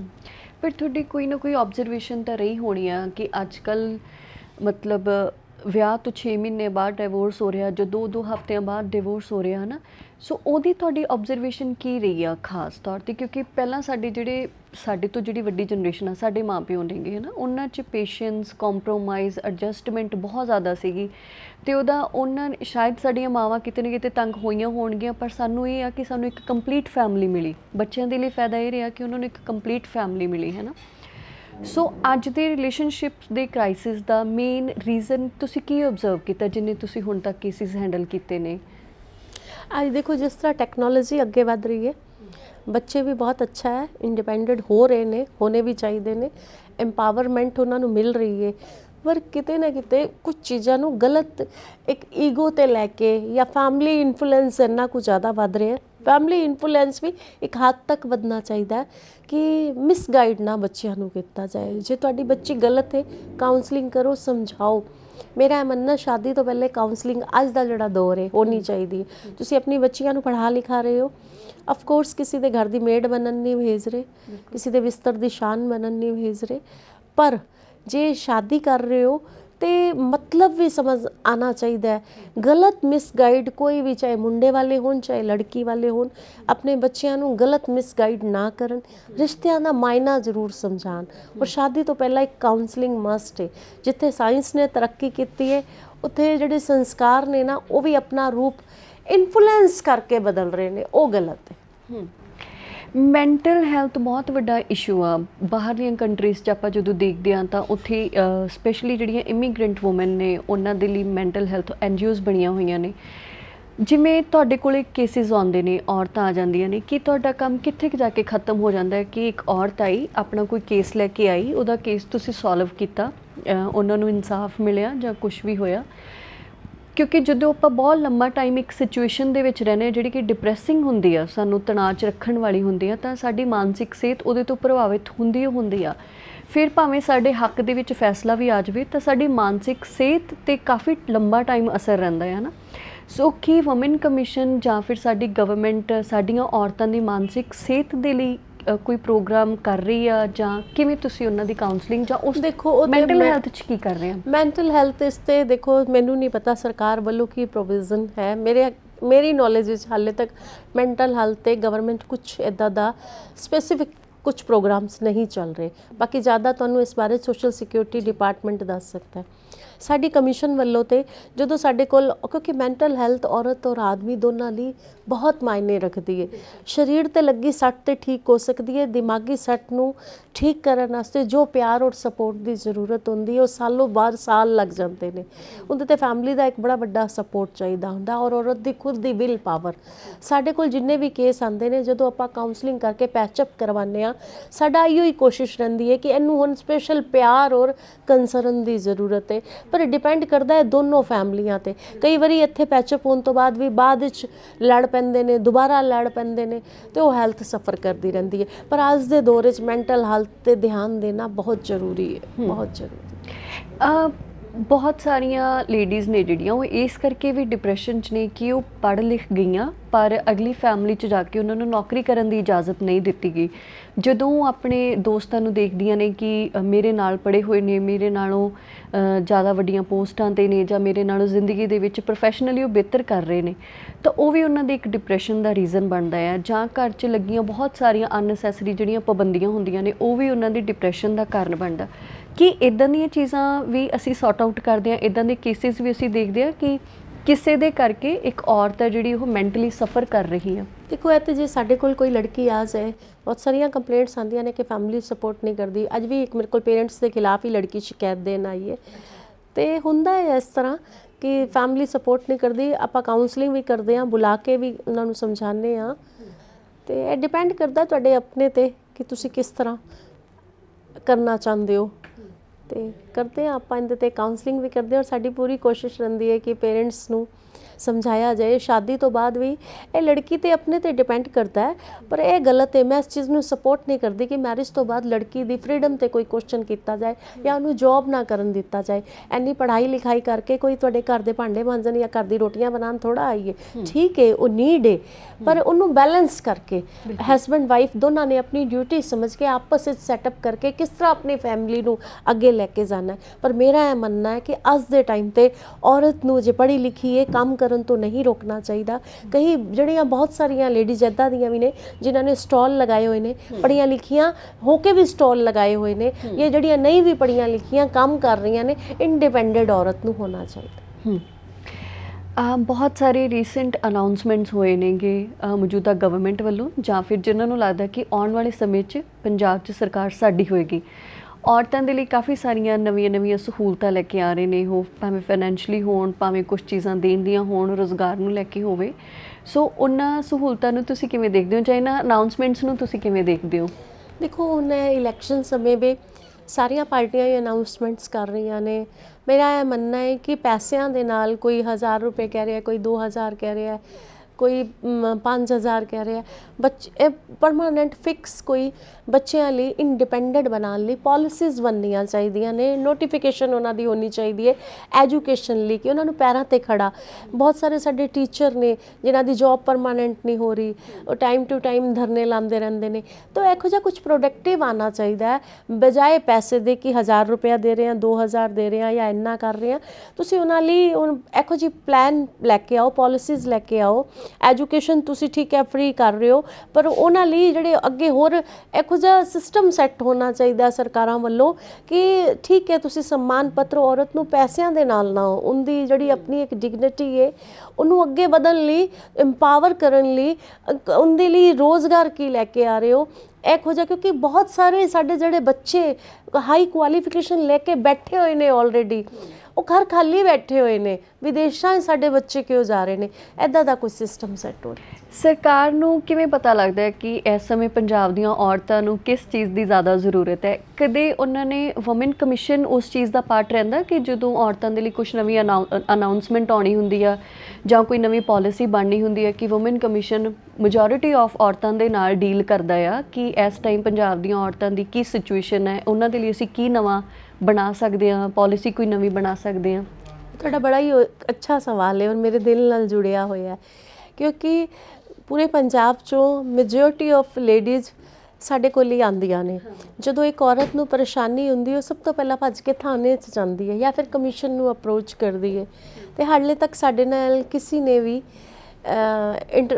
ਪੁੱਛਣ ਦੀ ਮੇਰੇ ਖਿਆਲ ਵਾਲੇ ਸਾਡੇ ਨਾਲ ਕਿਸੇ ਨੇ ਵੀ ਕੋਰਸਪੋਂਡੈਂਸ ਨਹੀਂ ਕੀਤਾ ਕਿ ਐਕਚੁਅਲ ਵਿੱਚ ਜਿਹੜੀਆਂ ਵੀ ਪੋਲੀਟੀਕਲ ਪਾਰਟੀਆਂ ਨੇ ਮੈਨੀਫੈਸਟੋ ਬਣਾ ਰਹੀਆਂ ਨੇ ਜਾਂ ਔਰਤ ਦੀ ਕੀ ਨੀਡ ਹੈ, ਸਾਡੇ ਨਾਲ ਹਾਲੇ ਕਿਸੇ ਨੇ ਕੋਸ਼ਿਸ਼ ਨਹੀਂ ਕੀਤੀ ਕਿ ਐਕਚੁਅਲ ਵਿੱਚ, ਕਿਉਂਕਿ ਸਾਨੂੰ ਪਤਾ ਹੈ ਐਕਚੁਅਲ ਵਿੱਚ ਔਰਤਾਂ ਨੂੰ ਕੀ ਨੀਡ ਹੈ, ਕਿਨ ਚੀਜ਼ਾਂ 'ਤੇ ਕੰਮ ਹੋਣ ਦੀ ਜ਼ਰੂਰਤ ਹੈ, ਪਰ ਸਾਡੇ ਨਾਲ ਹਾਲੇ ਤੱਕ ਕਿਸੇ ਨੇ ਕੋਈ ਰਾਬਤਾ ਨਹੀਂ ਕੀਤਾ।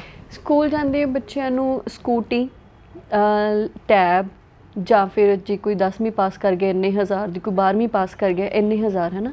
ਉਹਨਾਂ ਅਨਾਊਂਸਮੈਂਟਸ ਤੋਂ ਇਲਾਵਾ ਜੇ ਅੱਜ ਆਪਾਂ ਤੁਹਾਨੂੰ ਪੁੱਛੀਏ ਕਿ ਇਸ ਟਾਈਮ ਪੰਜਾਬ ਦੀਆਂ ਕੁੜੀਆਂ ਦੇ ਲਈ ਜਾਂ ਫਿਰ ਔਰਤਾਂ ਦੇ ਲਈ ਕੀ ਅਨਾਊਂਸ ਹੋਣਾ ਚਾਹੀਦਾ ਸੀਗਾ? ਮੈਂ ਤਾਂ ਬਾਰ-ਬਾਰ ਇਹੋ ਹੀ ਕਹਿੰਦੀ ਹਾਂ ਕਿ ਕੁਛ ਇੱਦਾਂ ਦੇ ਪਲਾਨ ਬਹੁਤ ਟਾਈਮ ਪਹਿਲੇ ਹੀ ਹੋ ਜਾਣੇ ਚਾਹੀਦੇ ਨੇ, ਬਹੁਤ ਕਿ ਲੜਕੀਆਂ ਨੂੰ ਇੰਡੀਪੈਂਡੈਂਟ ਬਣਾਉਣ ਲਈ ਸਰਕਾਰਾਂ ਦੇ ਕੀ ਪਲਾਨਸ ਨੇ, ਕੀ ਪਾਲਿਸੀਜ਼ ਨੇ, ਕਿ ਉਹਨਾਂ ਨੂੰ ਐਜੂਕੇਸ਼ਨ ਵਿੱਚ ਕੀ ਤੁਸੀਂ ਨਵਾਂ ਇੱਥੇ ਆਪਣੀ ਸਟੇਟ ਵਿੱਚ ਕੀ ਰੋਜ਼ਗਾਰ ਦੇਣ ਜਾ ਰਹੇ ਹੋ, ਕਿੰਨੀਆਂ ਜੌਬਸ ਦੇਣ ਜਾ ਰਹੇ ਹੋ। ਜੌਬ ਫਿਕਸ ਹੋਣੀਆਂ ਚਾਹੀਦੀਆਂ ਨੇ, ਜਾਂ ਪਹਿਲੇ ਤੋਂ ਜਿਹੜੇ ਇਸ਼ੂ ਚੱਲ ਰਹੇ ਨੇ ਔਰਤਾਂ ਦੀ ਜੌਬ ਦੇ, ਉਹਨਾਂ ਨੂੰ ਪੱਕਾ ਕਰਨ ਲਈ ਸਾਡਾ ਕੀ ਪਲਾਨਸ ਨੇ, ਅਤੇ ਇਹਦੇ 'ਤੇ ਕੰਮ ਹੋਣਾ ਚਾਹੀਦਾ। ਅਗਰ ਟੈਬ ਦੇਣ ਨਾਲ ਔਰ ਸਕੂਟੀ ਦੇਣ ਨਾਲ, ਜਦ ਤੱਕ ਉਹ ਸਕੂਟੀ ਥੋੜ੍ਹਾ ਚਲਾਉਂਦੇ ਰਹਿਣਗੇ ਜਾਂ ਟੈਬ ਹੀ ਥੋੜ੍ਹਾ ਚਲਾਉਂਦੇ ਰਹਿਣਾ, ਪਰਮਾਨੈਂਟ ਜੌਬ ਦਾ ਵੀ ਕੁਝ ਪ੍ਰਾਵਧਾਨ ਇਹਦੇ ਨਾਲ ਹੋਣਾ ਚਾਹੀਦਾ। 2018 ਤੋਂ ਪਹਿਲਾਂ ਵੂਮਨ ਕਮਿਸ਼ਨ ਬਾਰੇ ਬਹੁਤ ਸਾਰੇ ਲੋਕਾਂ ਨੂੰ ਨਹੀਂ ਪਤਾ ਸੀਗਾ। ਵੂਮਨ ਕਮਿਸ਼ਨ ਬਾਰੇ ਜਾਂ ਮਨੀਸ਼ਾ ਗੁਲਾਟੀ ਕੌਣ ਨੇ, ਕਿਹੜੀ ਕਮਿਸ਼ਨ ਦੇ ਚੇਅਰਪਰਸਨ ਨੇ, 2018 ਤੋਂ ਪਤਾ ਲੱਗਣ ਲੱਗਿਆ। ਉਹਦਾ ਇੱਕ ਕਾਰਨ ਬਹੁਤ ਵੱਡਾ ਸੀਗਾ ਕਿਉਂਕਿ ਤੁਸੀਂ ਸੋਸ਼ਲੀ ਬਹੁਤ ਜ਼ਿਆਦਾ ਐਕਟਿਵ ਰਹੇ। ਸੋ ਇਹ ਤੁਹਾਡੀ ਪਾਲਿਸੀ ਦਾ ਖਾਸ ਸੀਗਾ ਕਿਉਂਕਿ ਅੱਜ ਦੇ ਟਾਈਮ ਦੇ ਵਿੱਚ ਇਹ ਪ੍ਰਮੋਸ਼ਨ ਦਾ ਜਾਂ ਫਿਰ ਆਪਾਂ ਕਹਿ ਸਕਦੇ ਹਾਂ ਕਿ ਲੋਕਾਂ ਤੱਕ ਪਹੁੰਚਣ ਦਾ ਸਭ ਤੋਂ ਵਧੀਆ ਅਤੇ ਸਭ ਤੋਂ ਵੱਡਾ ਪਾਵਰਫੁਲ ਟੂਲ ਆ। ਸੋਸ਼ਲ ਮੀਡੀਆ ਤੁਸੀਂ ਕਿਉਂ ਇੰਗੇਜ ਕੀਤਾ ਨਾਲ? ਸੋਸ਼ਲ ਮੀਡੀਆ, ਮੇਰਾ ਆਪਣਾ ਸੋਸ਼ਲ ਮੀਡੀਆ ਦੇ ਮਤਲਬ ਨਾਲ ਕੀ, ਮੇਰਾ ਆਪਣਾ ਫੇਸਬੁੱਕ ਪੇਜ, ਹਾਂਜੀ, ਉਹ ਤਾਂ ਮੇਰਾ ਆਪਣਾ ਪੇਜ ਹੈ, ਕੋਈ ਵੀ ਕਰ ਸਕਦਾ। ਅੱਜ ਕੱਲ੍ਹ ਹਰ ਬੰਦਾ ਕਿਹੜਾ ਸੋਸ਼ਲ ਮੀਡੀਆ 'ਤੇ ਨਹੀਂ ਹੈਗਾ, everyone is active in social media. ਲੋਕਾਂ ਨੂੰ ਕਿੱਥੋਂ ਪਤਾ ਲੱਗੇਗਾ? ਉਹ ਮੇਰੀ ਆਪਣੀ ਖੁਦ ਦੀ ਇੱਕ ਆਈਡੈਂਟੀਟੀ ਹੈ, ਮੇਰੀ ਆਪਣੀ ਪਰਸਨੈਲਿਟੀ। ਪਰ ਜਿਵੇਂ ਤੁਸੀਂ ਕਿਹਾ ਕਿ ਬਹੁਤ ਛੋਟੇ ਹੁੰਦੇ ਤੁਹਾਡਾ ਇੱਕ ਸੁਪਨਾ ਸੀਗਾ ਕਿ ਤੁਹਾਡਾ ਬੰਬੇ ਜਾਂ ਦਿੱਲੀ 'ਚ ਵਿਆਹ ਹੋਵੇ। ਬੰਬੇ ਦਾ ਕਾਰਨ ਇੱਕ ਇਹ ਵੀ ਸੀਗਾ ਕਿ ਤੁਸੀਂ ਮਿਥੁਨ ਚੱਕਰਵਰਤੀ ਦੇ ਬਹੁਤ ਵੱਡੇ ਫੈਨ ਰਹੇ ਹੋ। ਉਹ ਫੈਨ ਤੇ ਦੁਨੀਆ ਲੋਕਾਂ ਦੀ ਫੈਨ ਹੁੰਦੀ ਹੈ। ਫੈਨ ਹੁੰਦਾ ਮਤਲਬ ਇਹ ਥੋੜਾ ਕਿ ਤੁਸੀਂ ਆਪਣੀ ਮੰਜ਼ਿਲ ਹੀ ਉਹ ਚੁਣ ਲੋਗੇ। ਮੇਰੇ ਕਹਿਣ ਦਾ ਕੰਸਰਨ ਇਹ ਸੀ ਕਿ ਹਰ ਲੜਕੀ ਦਾ ਡ੍ਰੀਮ ਹੁੰਦਾ ਕਿ ਉਹਦਾ ਵਿਆਹ ਇੱਕ ਵੱਡੇ ਘਰ ਵਿੱਚ ਹੋਵੇ, ਹਾਂ, ਪਰ ਵੱਡੇ ਸ਼ਹਿਰ ਵਿੱਚ ਹੋਏ। ਹਾਂ, ਪਰ ਇਸ ਟਾਈਮ ਤੁਸੀਂ ਇੱਕ ਵੂਮਨ ਕਮਿਸ਼ਨ ਦੇ ਚੇਅਰਪਰਸਨ ਹੋਣ ਦੇ ਨਾਲ ਨਾਲ ਇੱਕ ਸੈਲੀਬ੍ਰਿਟੀ ਵੀ, ਲੋਕੀ ਤੁਹਾਨੂੰ ਐਜ਼ ਅ ਸੈਲੀਬ੍ਰਿਟੀ ਦੇਖਦੇ ਨੇਗੇ ਕਿਉਂਕਿ ਸੋਸ਼ਲ ਮੀਡੀਆ 'ਤੇ ਉਹਨਾਂ ਨੇ ਤੁਹਾਨੂੰ ਇੰਨਾ ਜ਼ਿਆਦਾ ਦੇਖਿਆ ਹੈ ਨਾ। ਪਰ ਕਈ ਵਾਰ ਜਿਵੇਂ ਕੁਝ ਕੇਸਿਸ ਹੁੰਦੇ ਨੇ ਜਿਨ੍ਹਾਂ ਦੇ ਵਿੱਚ ਉਹਨਾਂ ਦਾ ਆਪਾਂ ਕਹਿ ਸਕਦੇ ਹਾਂ ਕਿ ਪ੍ਰਾਈਵੇਸੀ ਦਾ ਖਿਆਲ ਰੱਖਣਾ ਬਹੁਤ ਜ਼ਿਆਦਾ ਜ਼ਰੂਰੀ ਹੋ ਜਾਂਦਾ ਆ। ਬਹੁਤ ਸਾਰੇ ਕੇਸਿਸ ਦੇ ਵਿੱਚ ਆਪਾਂ ਦੇਖਿਆ ਕਿ ਉਹ ਸਾਰੇ ਕੇਸਿਸ ਨੇ, ਉਹਨਾਂ ਦੀਆਂ ਜੋ ਹੀਅਰਿੰਗ ਸੀ ਜਾਂ ਤੁਹਾਡੇ ਵੱਲੋਂ ਜੋ ਡਿਸੀਜਨ ਲਏ ਗਏ ਉਹ ਬਿਲਕੁਲ ਸੋਸ਼ਲ ਮੀਡੀਆ ਤੇ ਰਹੇ। ਬਿਲਕੁਲ ਨਹੀਂ, ਆਪਾਂ ਕਦੇ ਵੀ ਕਿਸੇ ਦੀ ਪ੍ਰਾਈਵੇਸੀ ਤੋਂ ਆਪਾਂ ਇਸ ਤਰ੍ਹਾਂ ਨਹੀਂ ਐਕਸਪੋਜ਼ ਕੀਤਾ। ਕੁਝ ਕੇਸ ਇੱਦਾਂ ਦੇ ਹੁੰਦੇ ਨੇ। ਹੁਣ ਕੱਲ੍ਹ ਵੀ ਇੱਕ ਲੜਕੀ ਮੇਰੇ ਪਿੱਛੇ ਪਈ ਰਹੀ ਕਿ ਮੈਮ ਤੁਸੀਂ ਲਾਈਵ ਲੈ ਲਓ। ਤੇ ਇਸ ਤਰ੍ਹਾਂ ਨਹੀਂ ਹੁੰਦਾ ਕਿਸੇ ਦੀ ਪ੍ਰਾਈਵੇਸੀ ਨੂੰ ਆਪਾਂ ਚਿਹਰਾ ਕਦੀ ਵੀ। ਪਰ ਕੁਝ ਕੇਸ ਇੱਦਾਂ ਦੇ ਹੁੰਦੇ ਨੇ ਕਿ ਅਵੇਅਰਨੈਸ ਲਿਆਉਣ ਲਈ ਲੋਕਾਂ ਨੂੰ ਕੁਝ ਦੱਸਣਾ ਵੀ ਪੈਂਦਾ, ਉਹ ਵੀ ਆਪਾਂ ਕਦੀ ਕਿਸੇ ਦਾ ਚਿਹਰਾ ਨਹੀਂ ਲਿਆ। ਬਸ ਹੁਣ ਟਾਈਮ ਓਵਰ ਹੋ ਗਿਆ। ਇੱਕ ਸਵਾਲ ਮੇਰਾ ਹੋ ਰਿਹਾ, ਬਸ ਤੁਸੀਂ ਬਹੁਤ ਜ਼ਿਆਦਾ ਟਾਈਮ ਲੈ ਲਿਆ ਮੇਰਾ। ਇੱਕ ਸਵਾਲ ਹੋ ਰਿਹਾ ਮੈਮ, ਜਦੋਂ ਲੈਂਬਰ ਹੁਸੈਨਪੁਰੀ ਉਹਨਾਂ ਦਾ ਇਸ਼ੂ ਆਇਆ ਸੀਗਾ ਤਾਂ ਉਹ ਬਹੁਤ ਵਧੀਆ ਤੁਹਾਡਾ ਡਿਸੀਜਨ ਰਿਹਾ। ਇੱਕ ਵੂਮਨ ਕਮਿਸ਼ਨ ਵੱਲੋਂ ਇੱਕ ਚੰਗਾ ਮੈਸੇਜ ਵੀ ਗਿਆ ਕਿ ਅਗਰ ਕੋਈ ਔਰਤ ਵੂਮਨ ਕਮਿਸ਼ਨ ਕੋਲੇ ਆਪਣਾ ਕੇਸ ਲੈ ਕੇ ਆਉਂਦੀ ਹੈ ਤਾਂ ਜ਼ਰੂਰੀ ਨਹੀਂ ਕਿ ਸਿਰਫ ਉਸ ਦੀ ਹੀ ਸੁਣੀ ਜਾਊਗੀ, ਉਹ ਬਿਲਕੁਲ ਨਿਰਪੱਖ ਫੈਸਲਾ ਦਊਗਾ, ਹੈ ਨਾ। ਪਰ ਬਹੁਤ ਸਾਰੇ ਲੋਕਾਂ ਨੇ ਇਹ ਵੀ ਕਿਹਾ ਕਿ ਸ਼ਾਇਦ ਲੈਂਬਰ ਹੁਸੈਨਪੁਰ ਇੱਕ ਸੈਲੀਬ੍ਰਿਟੀ ਸੀਗੇ ਕਿ ਨਹੀਂ, ਮੈਂ ਉਹਦਾ ਬਹੁਤ ਕੋਈ- ਸਾਰੇ ਲੈਂਬਰਸ ਇਹੋ ਜਿਹੇ ਮੈਂ 100 ਕੇਸ ਸੋਲਵ ਕਰ ਚੁੱਕੀ ਹਾਂ, ਤੇ ਇਹ ਤੇ ਇੱਕ ਟੈਗ ਲਾਈਨ ਬਣ ਗਿਆ। ਮੇਰੇ ਕੋਲ ਬਹੁਤ ਸਾਰੇ ਨੰਬਰਸ ਆਫ ਕੇਸ ਨੇ, ਤੁਹਾਨੂੰ ਦੇ ਦਾਂਗੇ ਆਪਾਂ ਉਹਦਾ ਡਾਟਾ। ਜੀ, ਥੈਂਕ ਯੂ। ਤੇ ਜਾਂਦੇ ਹੋਏ ਕੀ ਕਹਿਣਾ ਚਾਹੋਗੇ ਤੁਸੀਂ? ਬਸ ਇਹੀਓ ਕਿ ਆਪਣੇ ਰਾਈਟਸ ਲਈ ਬੋਲੋ, ਅੱਗੇ ਆਓ, ਇੰਡੀਪੈਂਡੈਂਟ ਬਣੋ, ਸ਼ਾਦੀ ਨੂੰ ਸੈਕਿੰਡ ਪ੍ਰਾਇੋਰਟੀ ਰੱਖੋ। Thank you so much. ਇਹ ਸਨ ਸਾਡੇ ਨਾਲ ਪੰਜਾਬ ਸਟੇਟ ਵੂਮਨ ਕਮਿਸ਼ਨ ਦੇ chairperson madam Manisha Gulati, programme signatures ਦੇ ਵਿੱਚ ਸਾਡੇ ਨਾਲ ਗੱਲਬਾਤ ਕਰ ਰਹੇ ਸਨ। ਉਮੀਦ ਹੈ ਕਿ ਤੁਸੀਂ ਅੱਜ ਦੀ ਇਸ ਗੱਲਬਾਤ ਨੂੰ ਪਸੰਦ ਕਰੋਗੇ ਅਤੇ ਵੀ ਸੋਸ਼ਲ ਨੂੰ ਵੇਖਦੇ ਰਹੋ। ਮੈਨੂੰ ਗੁਰਦੀਪ ਗਰੇਵਾਲ ਨੂੰ ਇਜਾਜ਼ਤ ਦੇ ਦਿਓ। ਸਤਿ ਸ਼੍ਰੀ ਅਕਾਲ।